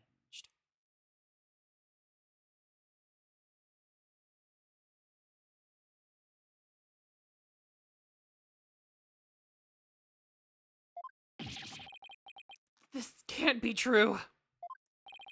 Mr. Wright, do you have any evidence to refute the prosecution's claim? No, we have nothing! Evidence? Right, let's see. I can't think of any.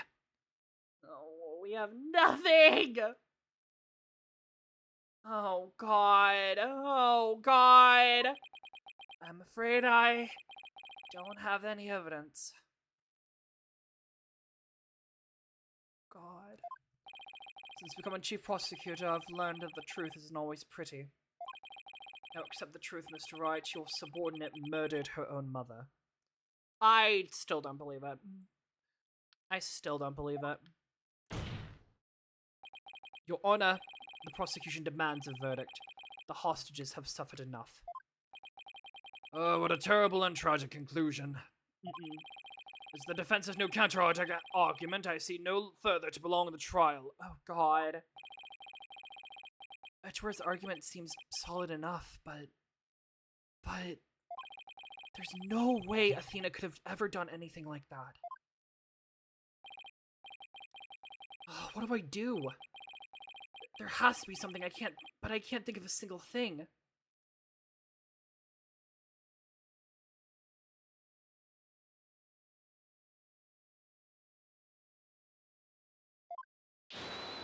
Oh?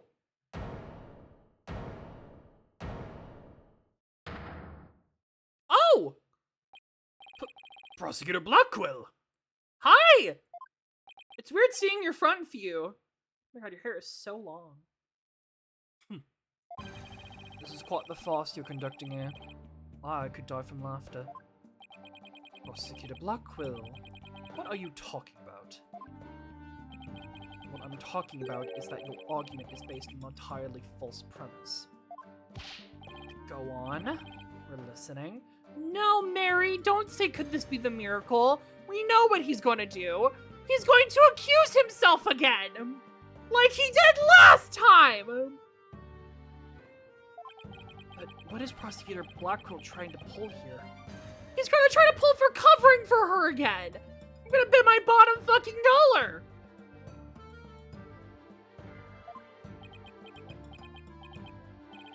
"7 years. For 7 long years.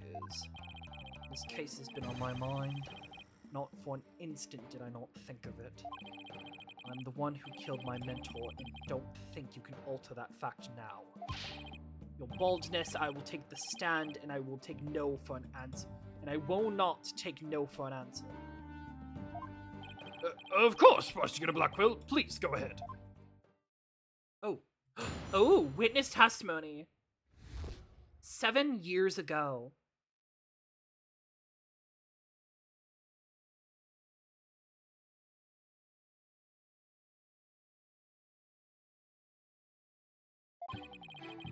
I went to the Cosmos Space Center with the intentions of killing Dr. Sykes.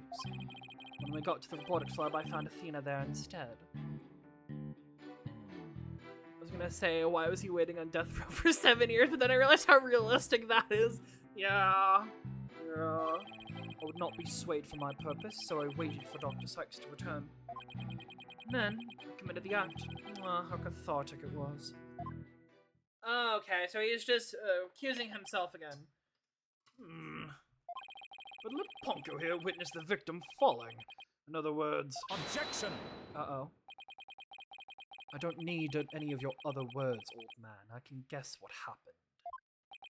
Which would be... She fell means she fell. Merely that. Mother and child fooling around. Perhaps she tripped. Not that it mattered. When I entered the lab, there was no trace of Dr. Sykes to be seen. There was no dead body either, of course, meaning she must have left the room. Oh. So the murder occurred after the time period Ponko described in testimony? He's lying. I know he's lying. He's gotta be lying. You should hardly take stock in the words of a wind-up toy. Objection! Then how do you explain the fact that the defendant had the robot move something? Athena was always tinkering with robots on the operating table to amuse herself. And she always had Ponko move the heavy ones for her. That day was no different. Ponko moved a heavy robot for Athena.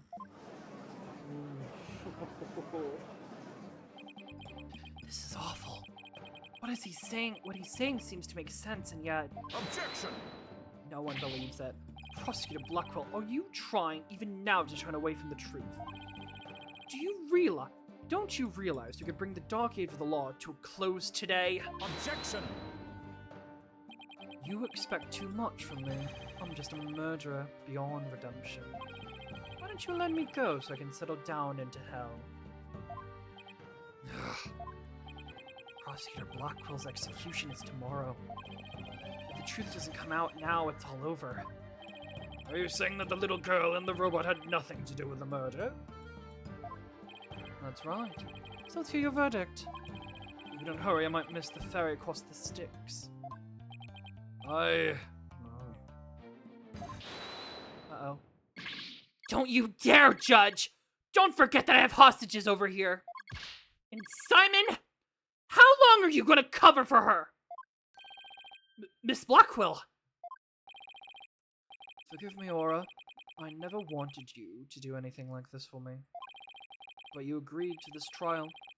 You have a counter-argument, then present your evidence. That is the rule of the courtroom. Isn't that right, Chief Prosecutor? Blackwell, you selfish... Well, to be frank, I don't like this, but it is my duty to make a decision. If no one has a counter-argument, I will announce my verdict. What the fuck? No! Put it down! Don't put it down! Fling it in the air! Don't drop it!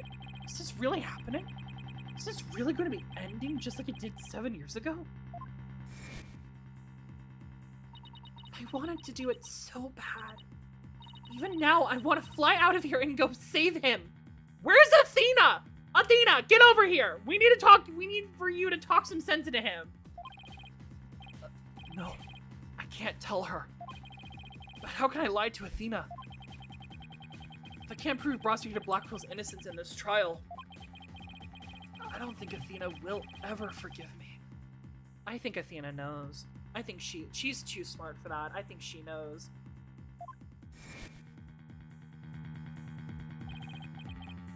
I can't let this happen. But I just don't have the evidence to counter Prosecutor Blackwell's testimony. Swats the cat like a judge like a cat. Bad. Oh?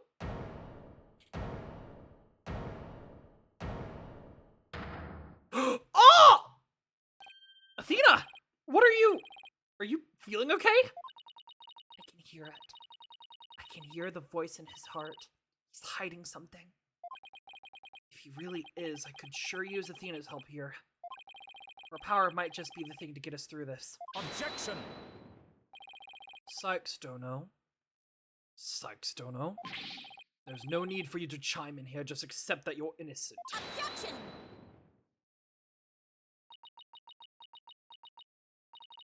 These past 7 years, they've been just as hard on me, you know? What are you talking about? Do you remember that horrible, horrible trial?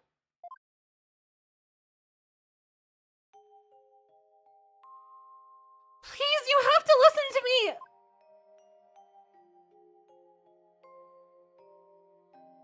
He didn't kill her! His heart is screaming that he didn't kill her!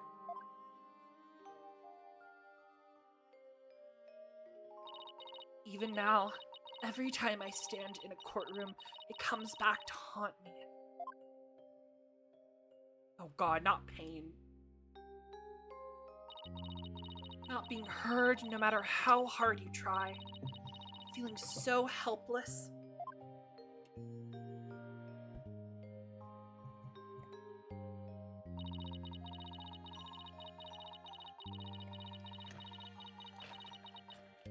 caught in people's stares, so scared that it feels like your chest is in a vice. I'm terrified of courtrooms. I want to run out of that door even now!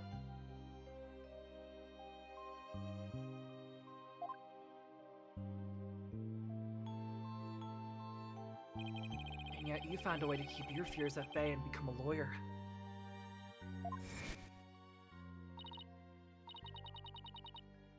Thanks. It's because one day I came to realize that I had to fight. I couldn't give up.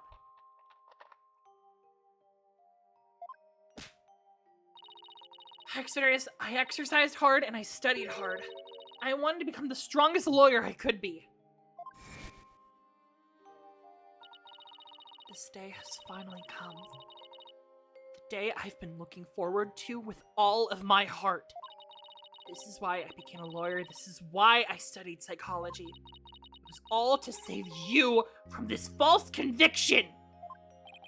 But, Miss Sykes, do you realize what it would mean? You are the accused, after all. If you prove Prosecutor Blackwell innocent, then... The only thing that matters is the truth. It is my duty to find out what that truth is. Simon, please! Give me this chance! The chance to shake off this fear that has been with me for 7 years and face the truth! Athena's being so brave confronting her past like this. This might be the last chance to save them both. Prosecutor Blackwell, please, testify one more time about the incident 7 years ago. Fine, but your efforts will surely be in vain.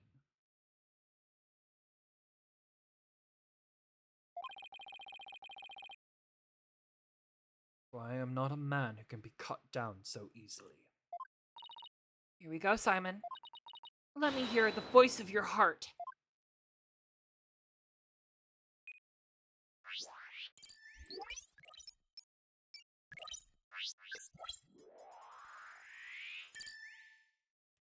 Oh?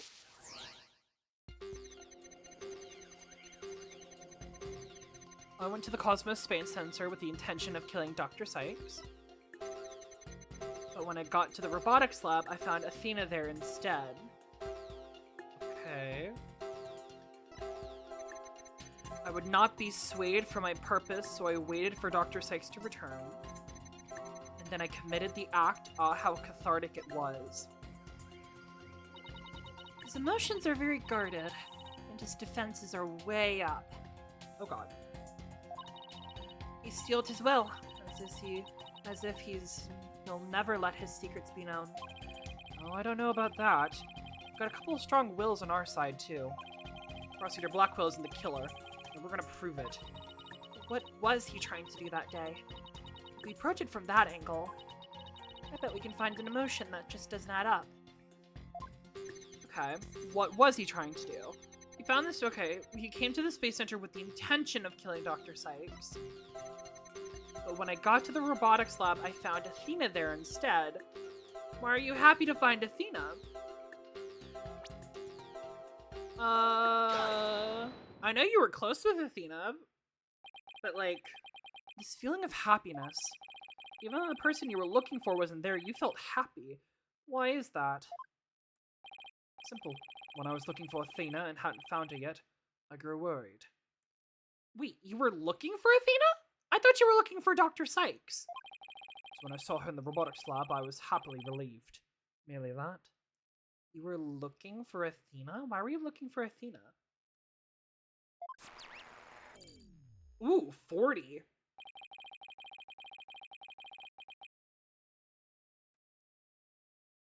Just now, you said that you went to the Space Center to kill Dr. Sykes. But the first thing you did was look for her daughter instead? I had no intention of harming Athena, so I wanted to confirm that she was safe first. It was just a part of my plan. Nothing contradictory about that. Ah! The second I found an inconsistency, he cuts it down. That's what he does.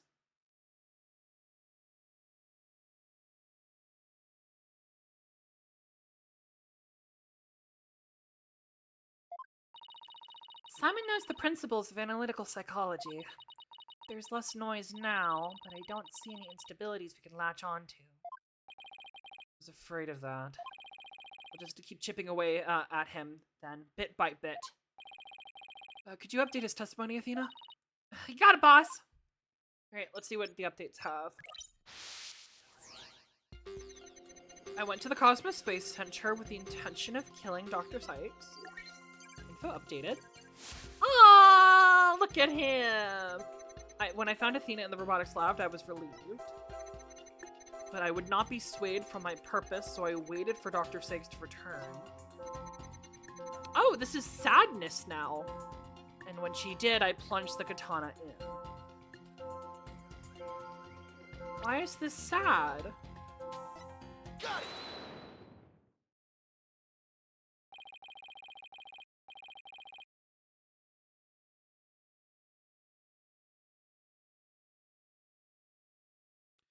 Not even you can falsify your emotions, Prosecutor Blackwell. What? When you said that you killed Dr. Sykes in your testimony, you felt sadness. Why would someone who had lain in wait to kill her be sad at her death? Such an obvious attack. Yes, I felt sadness, but it wasn't for her. I felt sorrow for Athena and her circumstances. God, can't be talking about that, can he? I was just a convenient subject for her research. I don't believe that either. I don't believe that she was just convenient. I genuinely think that Metis cared and loved for her daughter, and maybe didn't show that, like, the best way with her research. I think her research was to, in the end, help Athena. But she died before she could explain that. Dr. Sykes was so intent on her research, she forced her daughter to undergo experiments. My objective was to save Athena from an obsessive scientist who treated her own daughter like a research subject. What? I went to the psychology lab first. That's where I would usually find Athena playing. But that day was different. I had someone crying in the robotics lab next door. Crying? Was Athena being subjected to yet another experiment, I thought as I went to see. Conveniently, Athena had cried herself to sleep, so all I had to do was wait and kill. That's why he was relieved when he saw Athena. But this story is really true? I'm not sure how much to believe. He's a really good liar. Mr. Wright? How are you doing, Athena? Still hanging in there? I'm a lot stronger than I look, boss. Now, take a look at this. The noise level actually increased. He's lying. I fucking knew it. Uh-huh. Yeah. Bitch is a liar. Oh, we're at 60. It went up?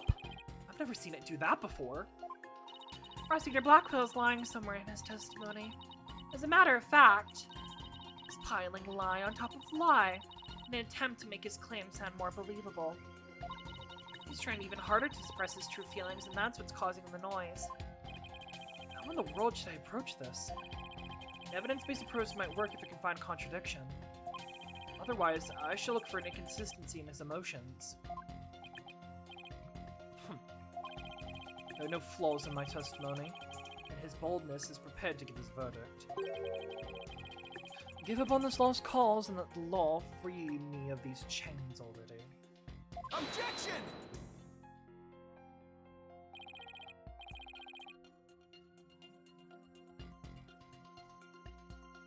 I don't think so.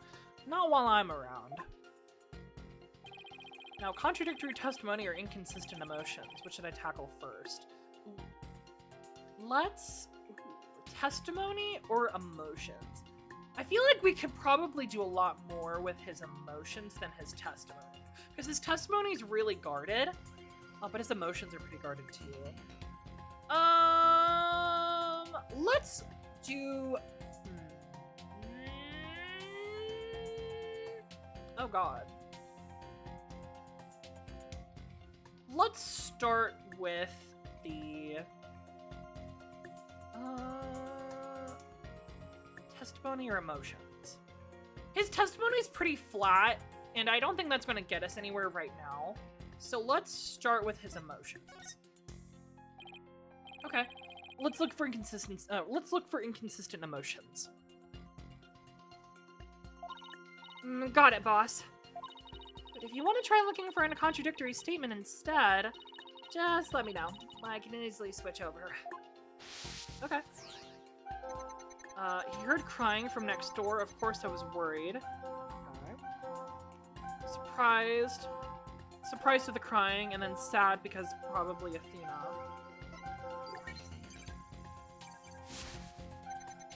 I hurried over and opened the door to the robotics lab. Oh, why are you surprised at that? Okay, hold on. But before I could lead Athena out of there, curse my luck, Dr. Sykes came in. Okay, surprise and anger. Anger, and I refused to hand Athena over, so I had no choice but to kill my mentor. Okay, sadness because of Athena. Why are you surprised here? What were you surprised at? Got it! How odd. How odd. Why would you register surprise at opening the door to the lab? Alright, fine. I'll explain if I must. What surprised me was Ponko. That toy figure attacked me. Oh? Dr. Sykes knew full well of my plan to rescue Athena, but she couldn't stand guard over her daughter 24 hours a day. Phoenix with Edgeworth's voice. No! So Dr. Sykes had Ponko do it? That's right. She ordered Ponko to forcibly remove me on sight. My god. So I slashed Ponko up with the katana that was there in the lab. That rickety old puppet wasn't worth that fine blade. Mr. Wright, it's happening again. There's even more noise now. What? Oh my god! So he's a liar! Oh my god, he's lying so much! It's 100% now! What's going on here? Whenever we find an opening, he covers it up with lies. We'll never get rid of the noise at this rate.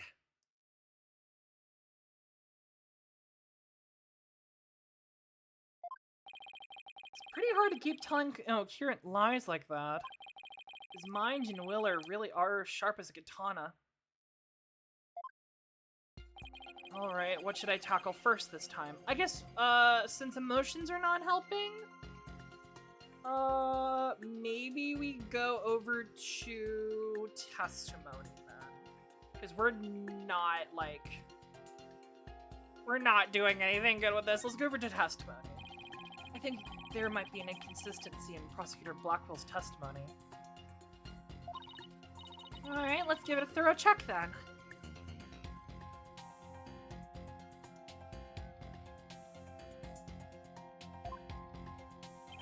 With a feeling of dread, I opened the robotics lab door just then.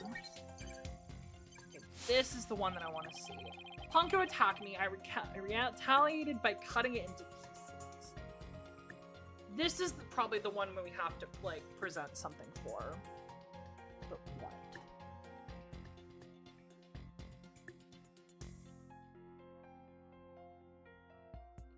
Oh! Wait a minute! Where is it? In this photo. We know that this can't be true, because he dismantled the robot after it had blood on the katana, because we see the blood on the robot arm. Plus, it's bandaged, so we know that this is not true. Please, please, please, please, please, please. Compounding lies with more lies is never the answer, Prosecutor Blackwell. And take a look at this photo. That's the photo of the supposed moment of the murder, is it not? How many more times must I see that which damned me for my sins? The ironic thing is, I think this picture is actually going to be your savior now. See the bloodstain at the end of Ponko's arm where it's severed with the katana? I hope you aren't claiming it's the robot's blood, Mr. Wright. No. No, most likely the blood was transferred there from the bloody katana. The katana already had blood on it, so that must have been the victim's blood. That's right. But if that's the case, we found a glaring inconsistency.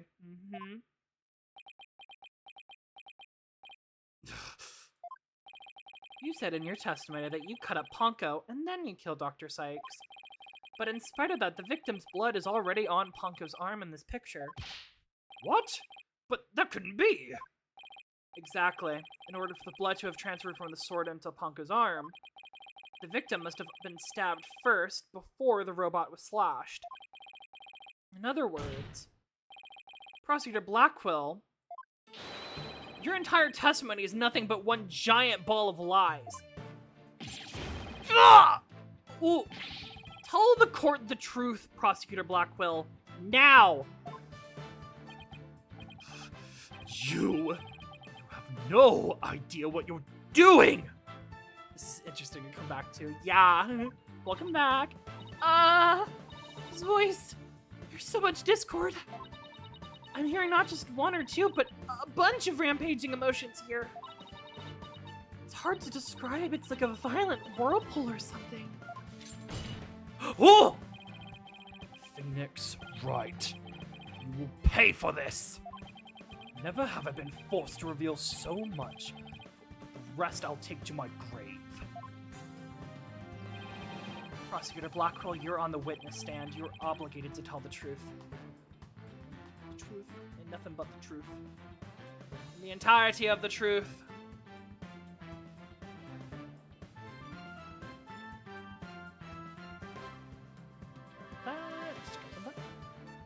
Did she get out, or is she just with us temporarily? She's with us temporarily because fucking Blackquill was like, I'm going to destroy everyone and I want to be dead by tomorrow. And Athena's like, fuck you, I'm gonna use psychology on you. Get therapy, bitch. Isn't that the rule of the courtroom? All these complex emotions, they seem to be flowing from one source. I think whatever he really saw that day is what's causing these feelings. Oh? Uh-oh. Oh god! Oh my god, it's all of them?! Following the sound of crying, I opened the lab door and then I saw it, that terrible scene. But before I could lead Athena out of there, curse my luck, Dr. Sykes came in. I had no choice but to kill my mentor. Oh my god! This voice! Oh, it hurts to even listen to it! He's been living with this pain inside of him for all these years? The root of it all is hidden somewhere in his testimony, isn't it? Yes, that's right. Please, hurry! Please set him free, Mr. Wright! Following the sound of crying, I opened the lab door, and then... This is the one that changed. I saw it, that terrible scene. Oh, we have a probe. What is causing the emotions? We have himself, we have Athena, Ponko, and then the robotics lab. I mean, it's gotta be Athena, right? Oh, I really hope it's not true. Because that's what all of his testimony's been about. It's about caring for Athena. Everything is to protect Athena. So that means whatever he saw, it happened because of Athena. Got it!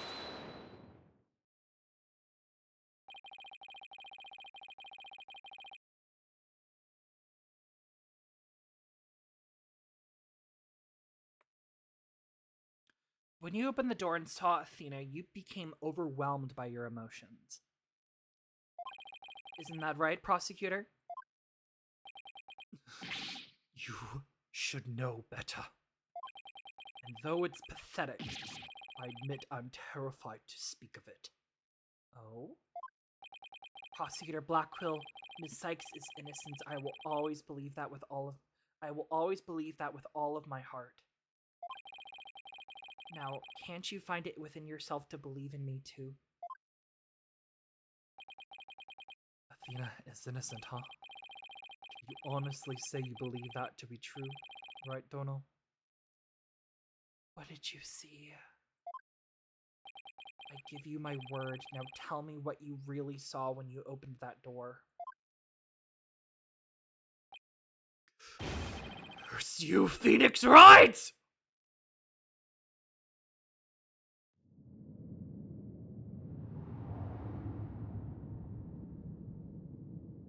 It was a tragedy, one I'll never forget. When I arrived at the lab, Dr. Sykes was already dead. She was lying on the operating table, while the bloody katana lay on the floor. And standing between the two, oh my God! Covered in blood, was Athena.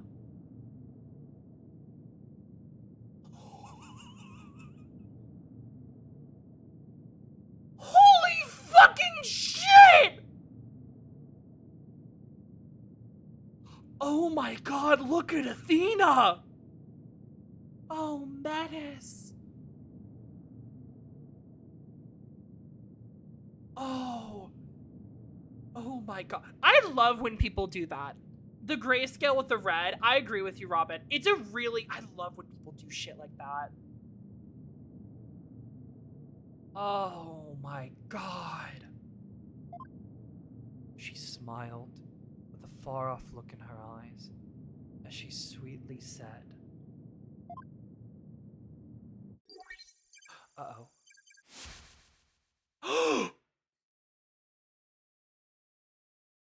Oh my God! Oh my God! Oh my God! Oh my God! Holy shit! Oh my God! Oh my God!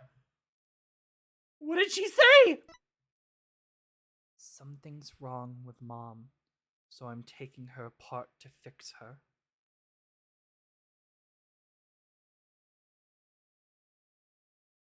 Oh my God. That's what I saw. So now you have it.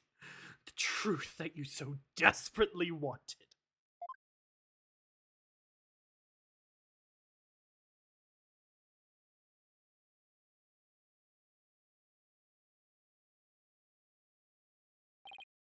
No. Prosecutor Blackwell finally tells the truth, and this is what it is? This is beyond devastating.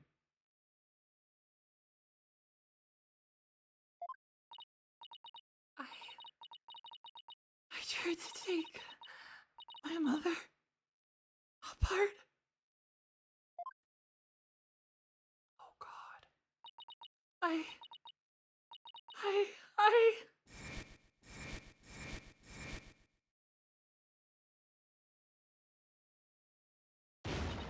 No!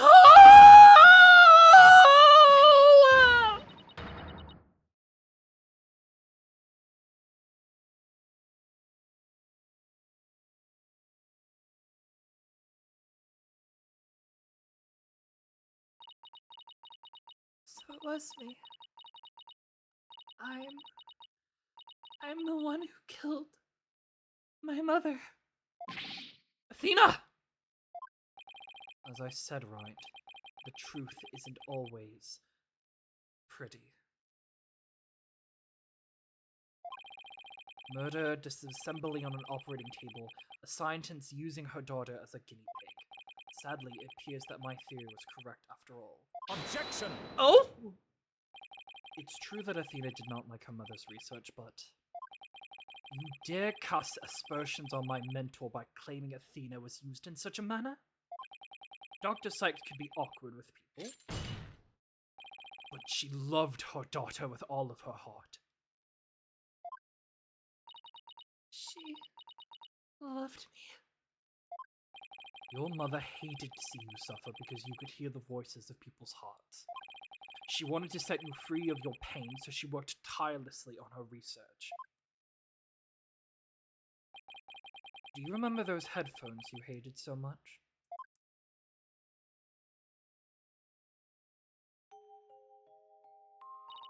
Yes. My head hurt every time I wore them. No, Athena. It's just the opposite. They emitted sound waves to nullify emotional input from the voices of people around you. Oh. Your powers was much stronger then than it is now. And those headphones were what enabled you to carry on with everyday life. No. It can't be true, then why? Why would I have done something like that to somebody who loved me so much? The love for you was real. That I can guarantee. That's why I knew what happened had to have been some kind of mistake. I could not let you be punished for it. So you took the blame yourself. You and your mentor are more alike than you know. Ponka was a witness, so I put her in the case, held Athena close, and vacated the lab, so he was right. Damn it! I threw Ponka away in the boarding lounge trash chute, and I hid the case on the Space Center grounds.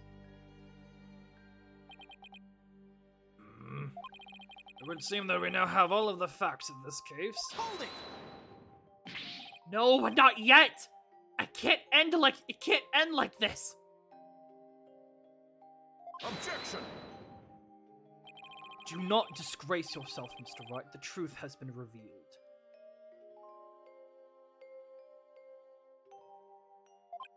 Or are you the type of man to turn your back to things that disagree with you?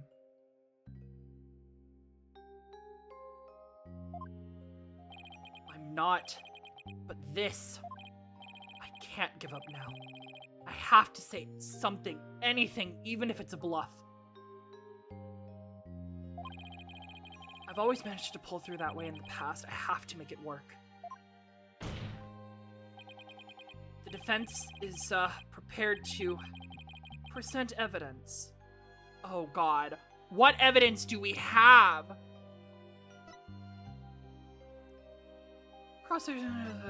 This is from... Okay, no. Katana.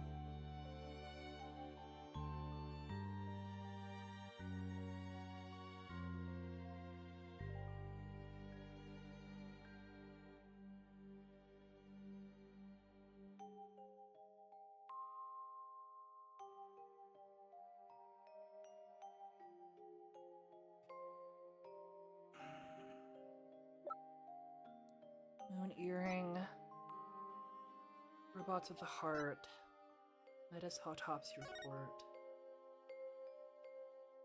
Stab wound. First person to discover the body.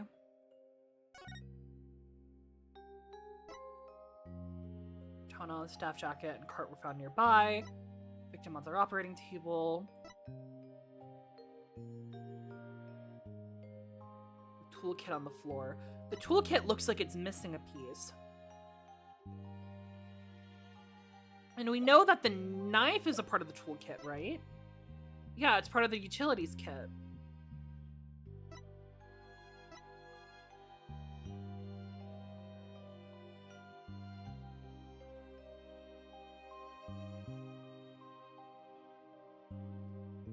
The victim's blood was found only on the blade.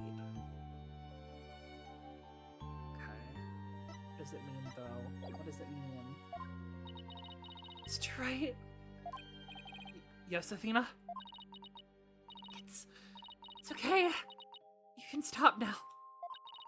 I don't want you or anyone else to suffer any longer for my sake. Athena, what are you saying?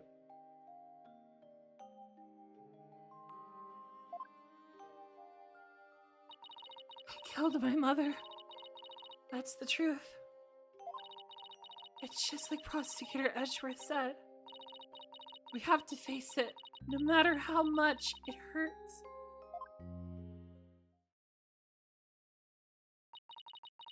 I admit my guilt.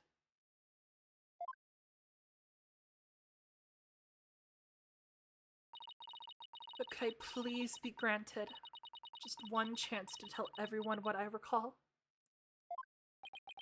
Because Miss Sykes is much braver than you, Mr. Wright. What do you say, Your Honor? In light of her courage, will the court give Miss Sykes the opportunity to confess? Very well, then if you would please take the stand, Miss Sykes.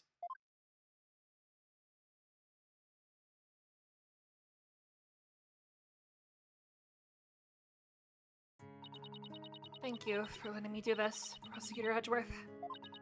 And thank you, Mr. Wright and Prosecutor Blackwell, for letting the truth be known. Now we can finally move forward, and everyone's suffering can come to an end. Athena. Prosecutor Blackwell will be cleared and the docket of the law can come to an end. Yes, admit your guilt and bring everything to its conclusion. I killed my mother. My memory is still a little hazy, but there's no question I remember it. I remember the weight of the weapon in my hand, the feeling of it stabbing in deep. I remember the warmth of her blood as it flowed down the handle onto my fingers. Your Honor, please find me guilty. Weapon as it flowed down the handle? But the blood was only found on the victim, on the blade of the victim. So that's wrong. I dare say, these are all memories that no one but the murderer would have. I see. Thank you for your confession. I believe this trial has gone on long enough. Well, bitch, it's about to get a fucking longer, because I'm going to object. Fuck you. Before we conclude, does anyone have any counter-argument? Objection!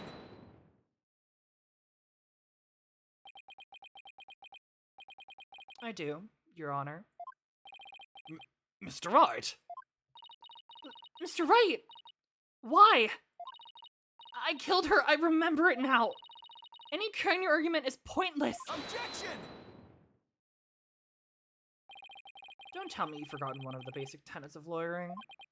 Always believe in the client to the bitter end. Athena, you were not a murderer. Objection! I said that you'd never change, but could you actually have regressed in these 8 years? I won't stand for your childish emotionalism getting in the way of the truth. Emotionalism? Don't lecture me on the matter of the heart, Edgeworth. The girls are fighting. Because I can see straight into a person's soul. Yeah. Something is still locked deep inside. I did a little research. I looked into the special psych locks you mentioned, Mr. Nick. Dean isn't trying to keep anything from you on purpose. For some reason, part of her heart and her memories are sealed off, even from herself. It still hasn't been unlocked.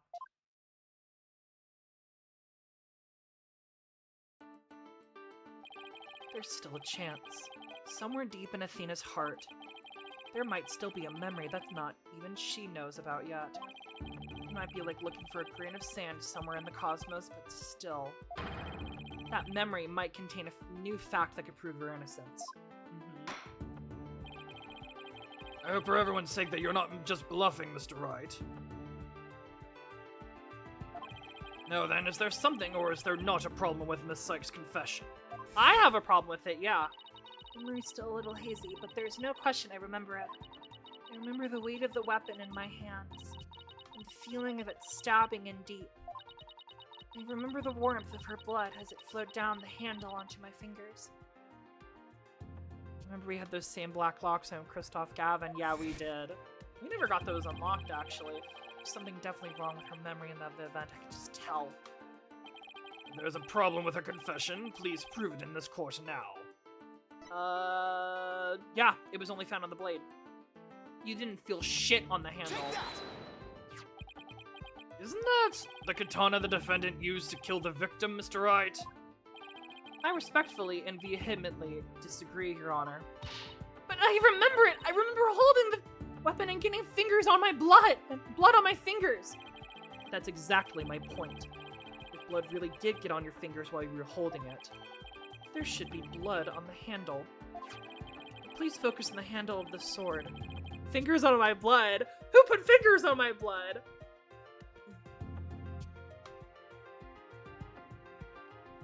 There's not a trace of blood on it. And therefore, this is clearly a contradictory of the facts. You're right. Oh my! Objection! The defendant must have simply confused a portion of her memories. Oh yeah, now we're gonna tear up memories, bitch. Let's start doubting everything. She mentioned it was hazy to begin with, and we can't mull over every minor detail. Objection! But she also said there's no question I remember it, a fact we can't ignore. In that case, why don't you explain what this contradiction with her memories means? Gladly. Just give me a sec to think of something. I want to say that Athena didn't stab anyone, but it clearly seems like she did. But she said it herself that she remembers feeling of committing the act. Think, Phoenix, think. What could the contradiction with Athena's memories mean? The blood was wiped off the weapon? No, because there would still be traces. Ooh, the defendant used a different weapon. Yes, I like this idea. Miss Sykes said blood flowed down the handle, but the katana's handle is spotless. So, doesn't it follow that the defendant must have used a weapon other than the katana? What are you up to this time?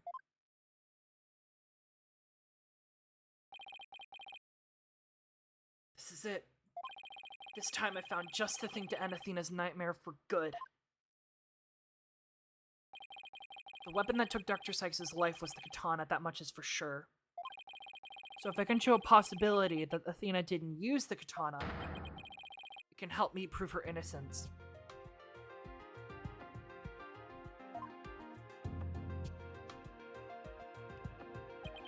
A different weapon, you say? What weapon could that be, exactly? Right, of course he would ask that. I can see you're floundering, Mr. Wright. Did you speak without thinking again, as always? Well, I'm like pretty sure it's gotta be the utility knife, right?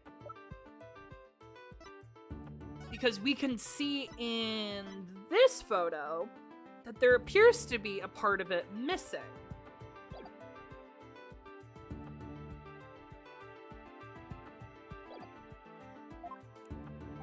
How does he do that? But I can't back down. Not here, not now. That's right, I did. Because it's so obvious it doesn't require any thought.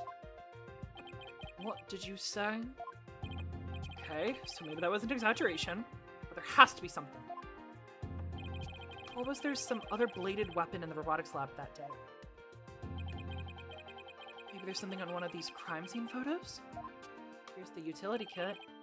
Wait a minute, there is something! There's a high probability that that was in the lab.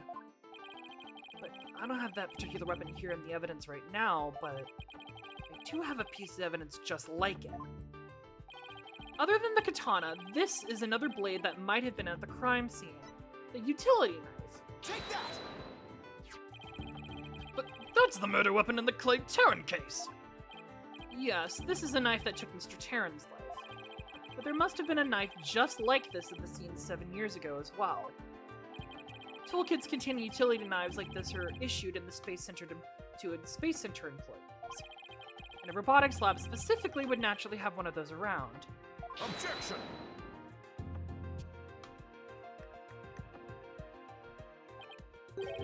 Besides the katana, no other bladed weapon was found at the site.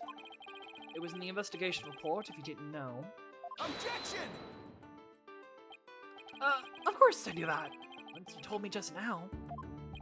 Then here's something else you already knew. There was a toolkit at the scene. But it didn't contain any blades. Here's a photo of its contents. Oh, that fact? You're right, I don't see any kind of bladed tool. Fine, but isn't there something odd about the design on these handles? I think it's supposed to be the See that conspicuous gap? Yeah, not only the conspicuous gap, but like the handles, I think, spell out the little like oh god, where is that? Actually, we can see it on this. Yeah, the little the Gaiax logo, but they're all scrambled. Therefore, there was no other bladed weapon in the room. Objection! I disagree. This toolkit contained a knife. And what proof do you have of that? Don't tell me your eye for art is failing you too, Mr. Edgeworth. You are the last person in the world who should be criticizing my aesthetic sense. Now, he's just watching out for your ocular health. Please proceed, Mr. Wright. Notice that the handles of these tools have a sort of design on them. Ah, yes, I see that they do, but what significance does that have? It's clear that one of these tools is missing from this kit. If we rearrange the tools into a specific pattern, we might be able to tell which part of the overall design is missing. Is that through your pitiful sense of aesthetics you've come up with? Edgeworth, just let it go, man. Show to the court, then, if you would. What pattern of design would we see if we were to rearrange the tools?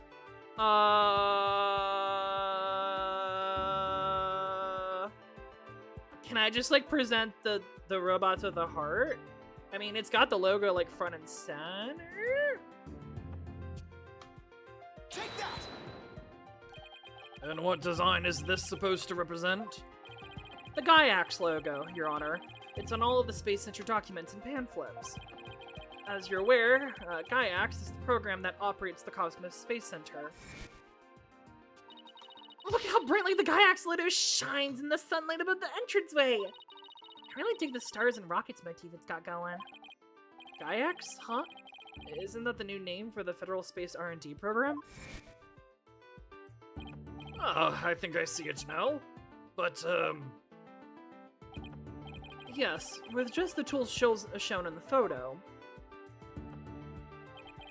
The red A part of the logo is missing. And this is where the murder weapon from the Terran case comes to play. If we were to place the utility knife in the open slot, it completes it.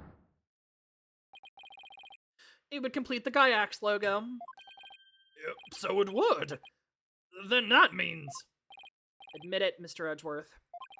My aesthetic sense is keener than yours, and while you're at it, admit that the weapon Miss Sykes used could have been this one.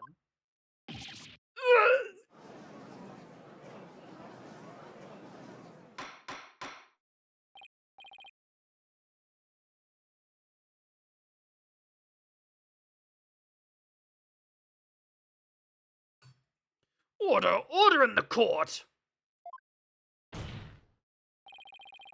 Miss Sykes confessed to having a memory of stabbing the victim. Admittedly, Miss Sykes most likely did stab someone using the utility knife. However, the weapon used to kill Dr. Sykes was the katana. Therefore, the act of stabbing that Miss Sykes remembers couldn't have been that of Dr. Sykes.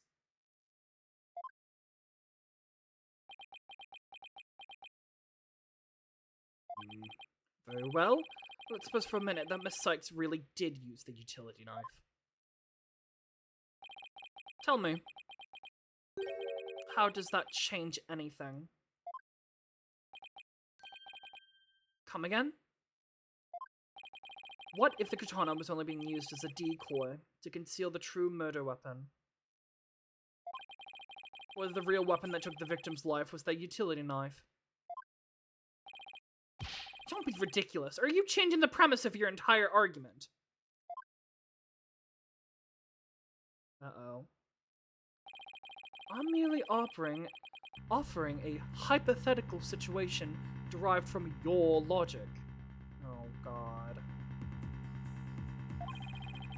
Miss Sykes could have put the blood on the katana to make it look like the murder weapon. And then concealed the knife on her personage until Blackquill carried her away.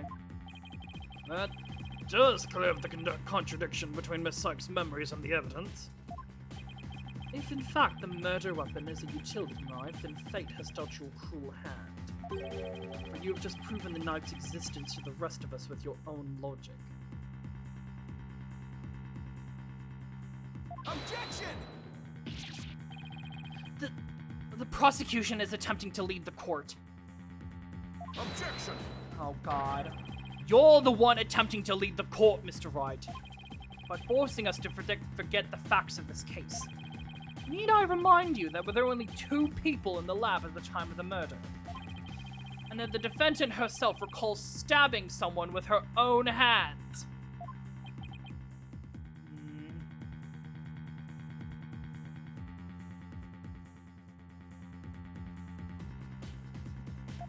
No.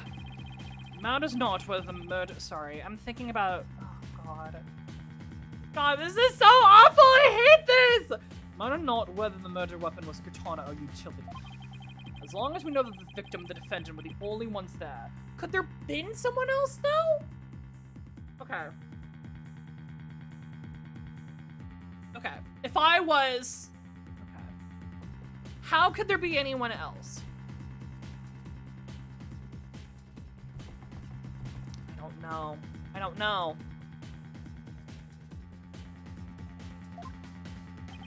You cannot escape the fact that it was Athena Sykes who killed her own mother. I don't believe it. Why? Why does this keep happening? Every time I find a contradiction, it vanishes and the suspicion keeps coming back. It's almost as if... No, you're finally starting to get it. Your contradictions keep vanishing because the charge is true. And the suspicion keeps coming back to the defendant because it's where it belongs. Phoenix Wright, when will you open your eyes and accept the truth?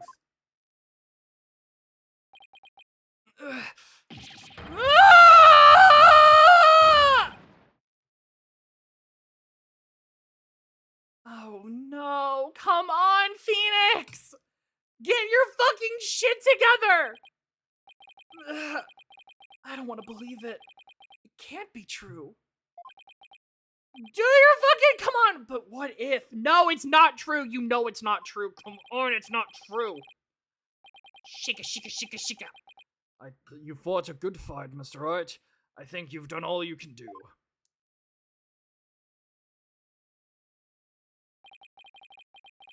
Is giving up really the only option? No!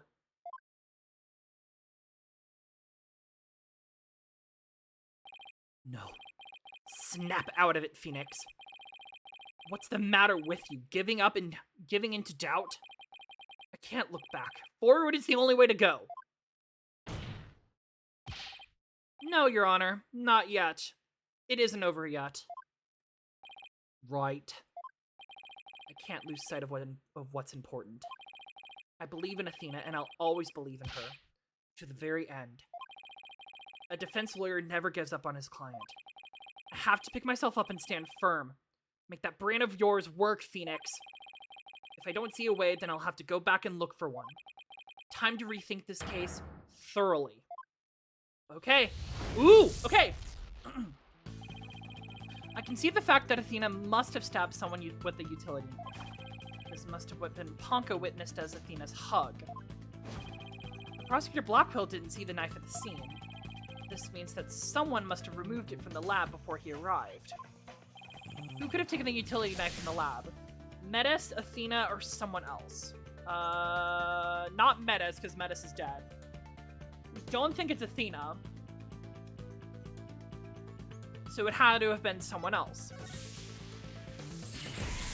A third person was at the scene. If I trust in Athena, then I have to conclude that there was a third person at the scene. But according to Ponko's testimony, Athena and her mother are the only two there. So then how did this third person manage to escape Ponko's detection? I know. This person must have fooled Ponko's facial recognition feature by covering their own face. They must have been wearing a mask. Wait a minute. Ponko has a heartbeat detection system too. Even if they covered up their own face, Ponko would have detected their presence. But she wouldn't have been able to tell who they were. Wait, that's it! The culprit could have been covering their face and posed as which person to avoid detection. Not Ponko. They were posing as Metis?! She didn't wear her jacket! She's, oh my god! She didn't fucking keep a jacket on. She wore her lab coat. She didn't like wearing her jacket with her ID. So someone could have just taken her jacket and worn it and then thought, because we saw that with Apollo! We saw that they thought it was Clay! Even with his face, they still thought it was Clay! So they must have thought it was Metis. So when they hugged Athena or when Athena stabbed Metis' mother, they were actually stabbing a faker who was wearing her jacket.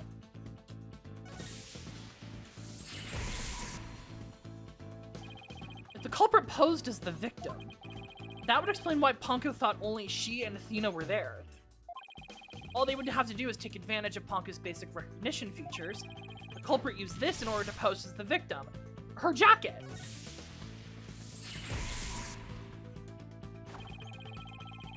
The culprit must have posed as the victim by wearing her her jacket with the ID tag on it. But that still leaves the heartbeat detection system. How did the culprit get around that? It would have worked. It wouldn't have worked if Ponko could detect the real Dr. Sykes' heartbeat too. So that means, does that mean the real Dr. Sykes was already dead by that time? Oh my god! If that's the case, then who did Athena stab? The victim, the defendant, the real culprit. Oh my god! They had already killed Metis and then posed as her. When Athena saw that, she fucking stabbed him! Oh my god!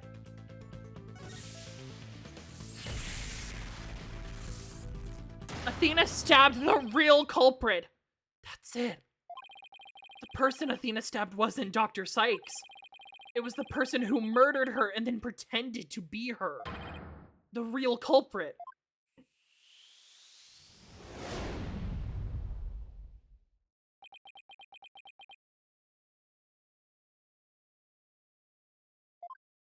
Now that Mr. Wright has finally finished thinking, let's bring this to a swift end. Please give us your verdict, Your Honor, so that we can move on to hostage negotiations. You're absolutely right, Prosecutor Edgeworth. I hereby... Objection! I didn't say I was finished. I was only pausing for a second. Because I realized something so shocking I had to take a break to digest it. But now I know for a fact that... Miss Sykes is innocent. But Ponko saw me! She witnessed the moment of the crime! Yes, Ponko did witness something. She saw the hug. In other words, the moment you used the utility knife.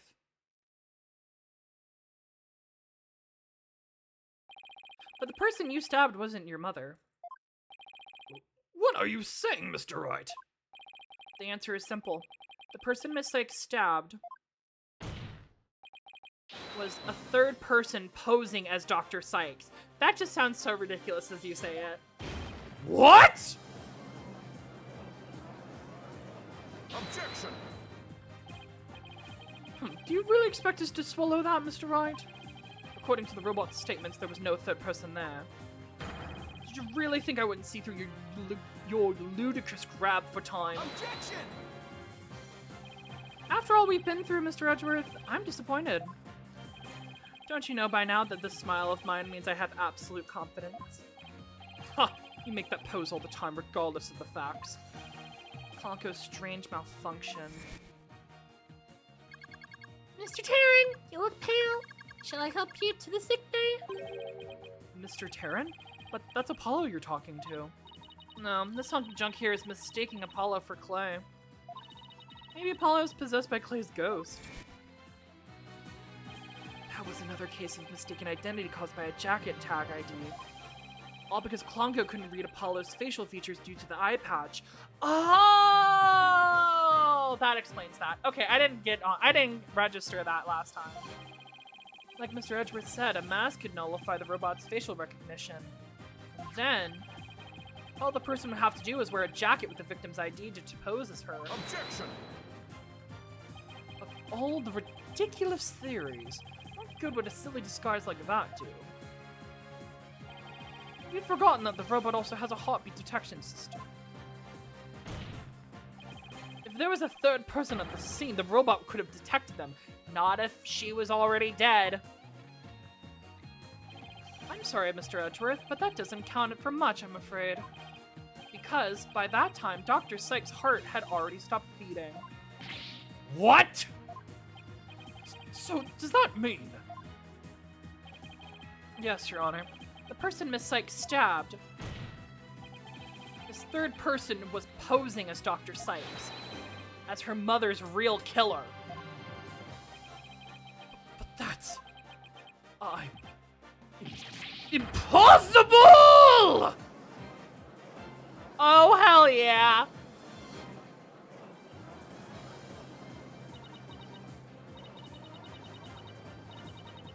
The mask?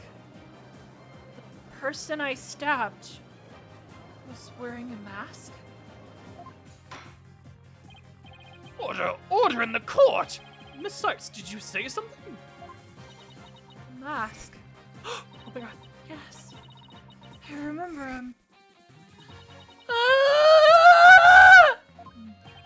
Athena? What is it?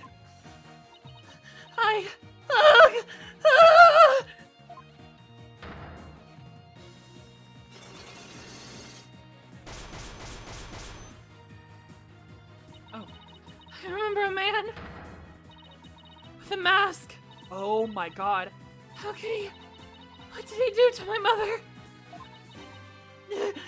My head! Ah! Miss Sykes, are you alright?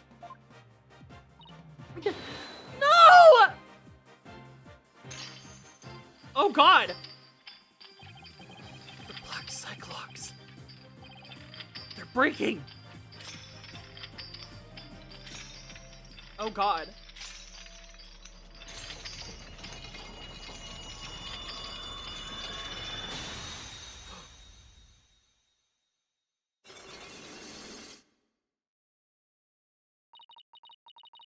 It's all coming back to me. Everything that happened that day to my mother was murdered.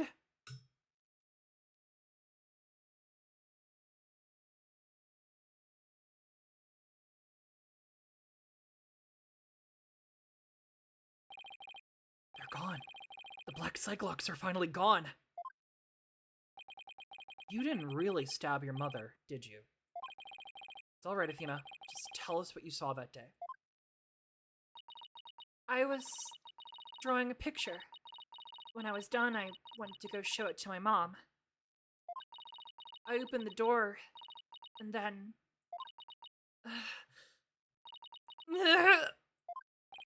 It's alright. I'm right here. You're safe, Athena. She was on the floor by the workbench with the katana sticking out of her. There was a handkerchief over her face, but I knew it was her by her clothes. And there was a man there. A man? Hold it! Quiet, Your Honor. Go on, Athena. He tried to attack me. In a panic, I grabbed the knife that was there and... He dodged at first, so I only got his clothes. But I tried again. And this time you got him, didn't you? You got his clothes? Okay.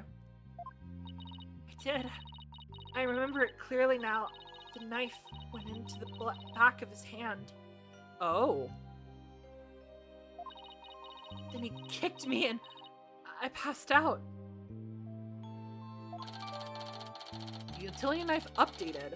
The murder weapon used on Terran. Athena also used one of these to stab the Phantom's hand during the incident 7 years ago. When I came to, my mom wasn't moving. I had to do something. I had to fix her, I thought. So I asked Ponko to move her to the operating table. And that's when you tried to repair her. Something's wrong with Mom. So I'm taking her apart to fix her.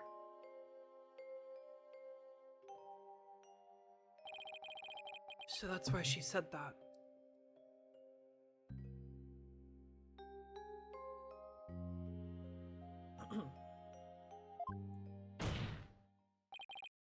Your Honor, as you can see, the defendant has just given us critical new testimony. A man was seen there before Athena Sykes arrived. A man who covered the victim's face and put on the victim's jacket. This man is the real culprit. The man in the mirror. Miss Sykes, do you have any idea who this man was? No, I'm afraid I don't. A few moments ago, Miss Sykes mentioned a mask. Athena, can you tell us anything else about that? Yes, the mask. It was my mom's Japanese theater mask. Oh, the one on the wall! Oh, it did look like that one, actually. I was afraid of that. Where is that? That's in the... this one? Yeah, it's right there. Oh, freaky. I think it was the one hanging on the wall of the lab. This mask hanging here on the wall. It was kind of spooky, that mask. My mom used to tell me that a Noah mask even has the power to turn an ordinary human being into a phantom. A phantom? It would seem that a new suspect has emerged. And that means all suspicions against Miss Sykes has... Oh god, what now? Oh, hi, Aura. You see, this is precisely why I can't trust the court system.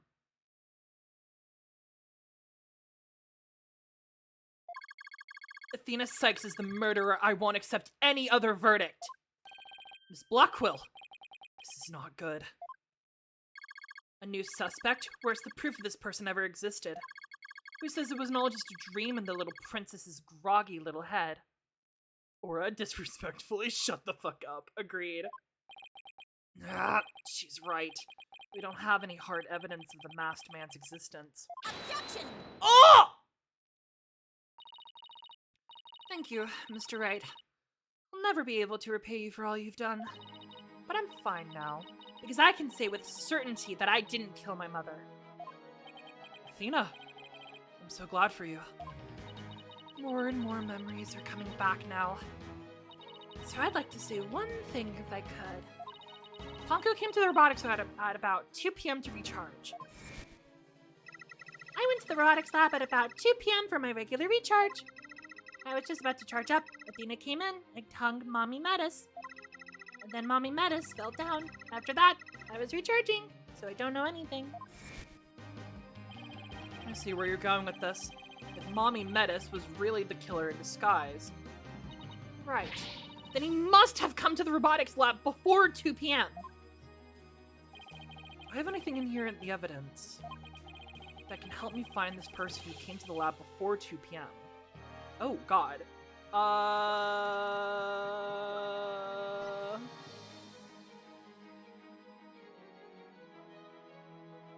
Ooh! We have this? Ooh, wait a minute! Did they ever see? They only checked after the crime had occurred. Did they ever check before the crime had occurred? This is Prosecutor Blackwell leaving the scene after the incident around 3 p.m. What I'm wondering is, did the video show anyone else passing by before then? I don't see anything in the investigation report. It looks like they didn't check. They didn't check. Ooh, bitch! They better check. Why didn't they check? Oh my god, that feels like such an important thing to check out. Just as I thought. So if we rerun the footage and go back around 2 p.m., we should be able to find the true culprit leaving the scene. Very well then, let's take a look. Rewind the footage. There! Please stop it right there! It's just like you said. There's a man leaving the scene of the crime. And he's got injuries on his arm. Look at that. Where fucking he got stabbed in the hand. And he's wearing Metis's jacket. Look. Look, look, look. Because we know it matches up with the slash mark on here. Oh my god, that's him! Miss Sykes, do you remember this person? That's him! I'm sure of it! He's wearing my mother's jacket! I did, but what I really wanted to see was her jacket. That jacket on display, that was Dr. Sykes? Can you see it? There's the slash I made with the utility knife that day. And I'm sure that knife is under that jacket somewhere. So then, everything Miss Sykes said. Exactly. It proves that Miss Sykes' memory was correct.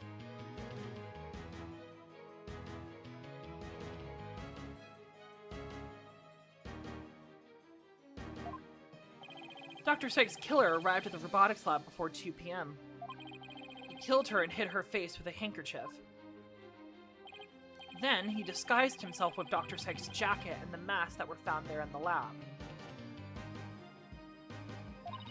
The culprit probably knew beforehand that Ponko charged up at 2 p.m. every day. So he waited for Ponko to come to the lab for her regular recharge.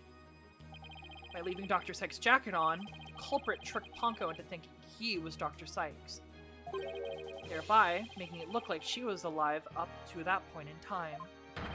All to disguise the real time of death. Objection!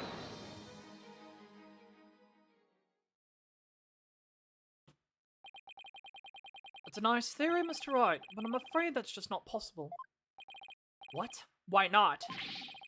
The victim's jacket is clearly visible right there in this video. And that's right there is precisely the problem. The ID tag on the jacket at the scene confirms without a doubt that it belonged to the victim. If the person who left the lab truly was wearing the victim's jacket, then how was it there? Then how could it possibly have wound up back at the crime scene? What's going on? That doesn't make sense. Edgeworth's right. If the culprit was wearing the jacket, how did it get back to the lab? The killer brought it back, the victim brought it back, the defendant brought it back. Well, the defendant couldn't have brought it back. The victim's dead. So the killer must have brought it back. The killer used the jacket as a disguise to make his escape. But in order to conceal that fact, he had to get the jacket back to the crime scene. So the culprit simply returned to the robotics lab later and planted it there. Contradiction resolved. Objection! Except that it would have been impossible. The only people who came to the robotics lab after the killer were Prosecutor Blackwell and the people who reported the body. And they claimed that the jacket was there when they arrived. So, then when do you propose that the mysterious man of yours had the chance to return the jacket? A puzzling question indeed. When did the culprit have the chance to bring the jacket back? When the body was found? But that would mean that the killer himself found the body.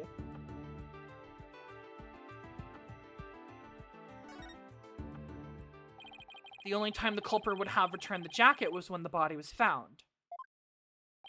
Mr. Wright, do you realize the implications of that argument? I do.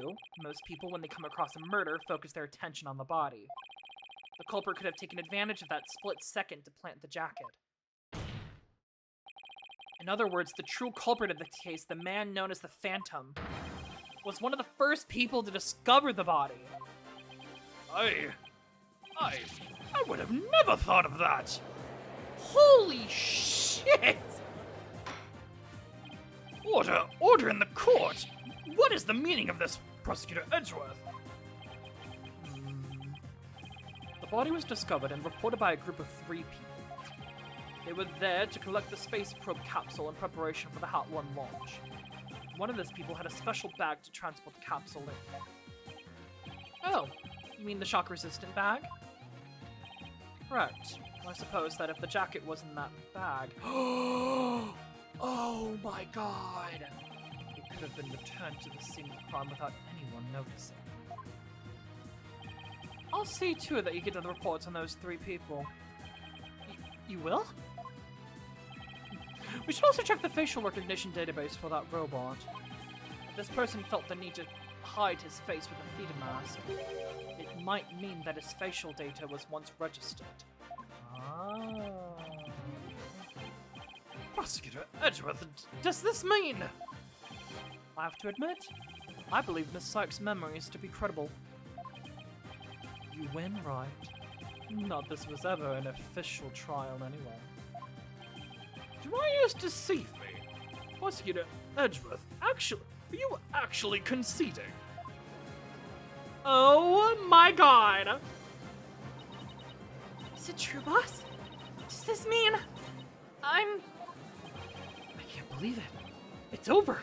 I won! I proved that both Athena and Blackwell are innocent! Holy shit! Your Honor, I see no need to further prolong this trial. Objection! Hold on, Mr. Wright. You've forgotten who's in charge of this trial. Ah, shit. That's right. I'm the one who's supposed to say I need no further prolong. Not you either, Your Honor. Now silence. Aura? Oh. the little princess who was truly beloved by Metis, who repaid that love with death? All these years, hating Athena was the only thing that kept me going. What do I do now? Can anybody tell me?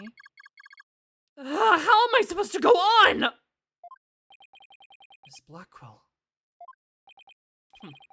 How unlike you, Aura. Metis was deeply passionate about her work, and she chose you as her partner. Isn't that? Shut up, Simon! You know exactly how I felt about her! Yuri. Lesbianism. Anyway. Her respect as a coworker wasn't all that I wanted. Oh, maybe actually lesbianism. Wait a minute. Then what did you want from her? Did you really just go there, Your Honor? Aura, there is something I wanted to say, if you will lend me an ear. I have in my possession a lead on who Metis' murderer is. Oh? You do?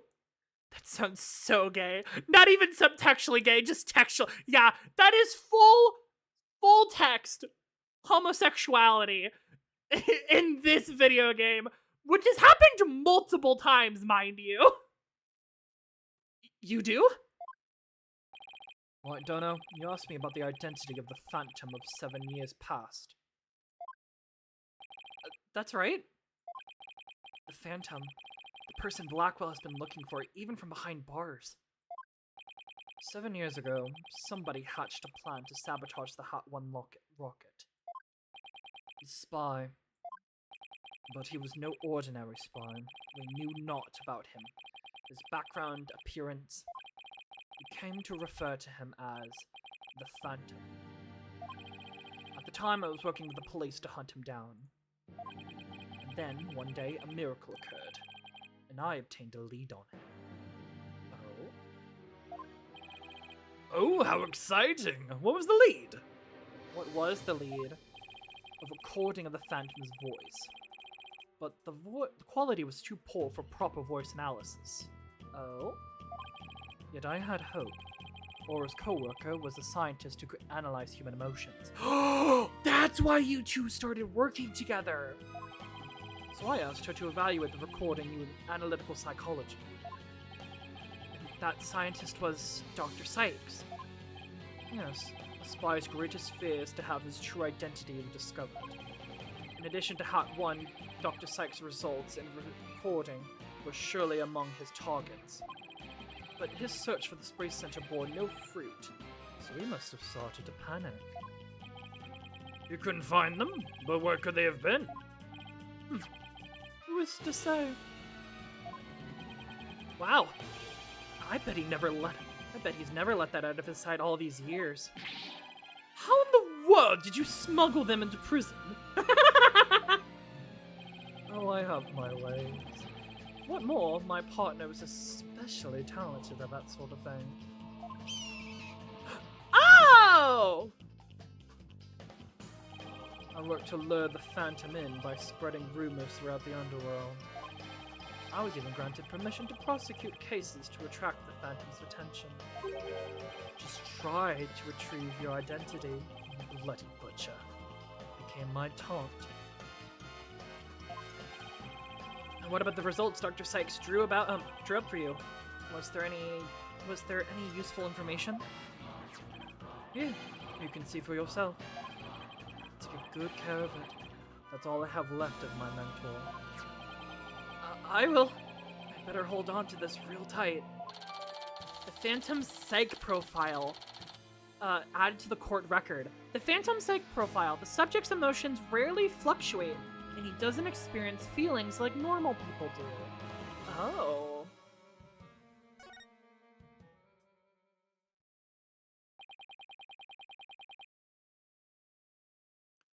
Psychological profile classified.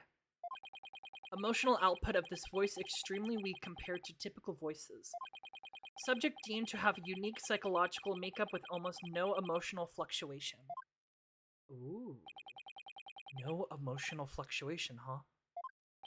A spy who experiences no emotions, not sadness nor anger, or naturally no fear. He's the very definition of a phantom, a monster with no heart. Don't you see? This creature is the rot that destroyed our lives and set what ails us all into motion. The Phantom, indeed. A fitting name for the one who brought darkness into our world. Well then, it seems a faint image of this man has started to take shape. Based on what we have learned, I'd like all of you to take further investigation. This is not a formal trial, but I do want to follow protocol. If I may, I'd like to hand down my verdicts and bring down these proceedings to an end. Whatever. Do what you want. You hear no objections from me? Yes, please, Your Honor. It's over. It's finally over. It doesn't feel over, though. Very well, in that case, Prosecutor Blackquill, could you please take the stand? As a result of this trial, your innocence has been proven. The verdict handed down 7 years ago is hereby overturned. It's now the defendant of the current trial, Miss Athena Sykes. Yes, Your Honor. Mr. Wright, thank you. Thank you for everything. Athena, you're more than welcome. If everyone is ready, I will now give my verdict. I knew it! I knew it! It was too easy! Was it Aura? You! Who? Apollo! Don't object now. Hi. Apollo! What is the meaning of this? Congratulations, Mr. Wright and Prosecutor Edgeworth. You've uncovered the truth from 7 years ago and you saved Prosecutor Blackquill. However, I can't allow this trial to end just yet. Oh god, why not? I'm sick of your games, Apollo! Why, Apollo? Why would you do this to us?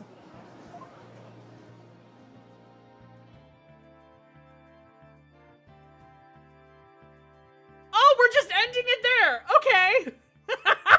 To be continued! Oh yeah, you're gonna save. Oh my god. Sure, why not? Yeah, exactly, Pagetown. Alright, cross-examining Apollo! Oh my god. Okay, well, we'll have to look forward to that next time. Because we are 3 hours into the stream. Oh my goodness. Alright, let's get on out of here.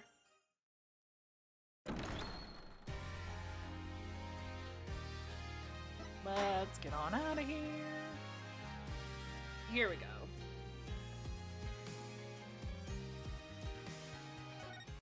There we go. Alrighty. There we go. Yeah! Thank you all so much for coming by and hanging out with me. Thank you. Thank you, Robin. Thank you, Paige-chan. Thank you, Izzy. Thank you, everybody and anybody who came by and lurked. Thank you again to Gavin Gamepad 3DS for the follow. Mwah, welcome to the family. As always, I stream here on Twitch usually twice a week. If you want our current schedules, my current schedules, I post them on my Discord server and also on my YouTube page. I have a YouTube channel where I post all my VODs the day after upload. And yeah, we're gonna go and raid Izzy now because Izzy's still playing. I think they're playing Your Turn to Die. Let's. Oh god. Raid channel. There we go. But yeah, thank you all so much for coming by, and I'll see you guys next time with a raid. I assume they're still raiding. There we are. They're still raiding. Bye.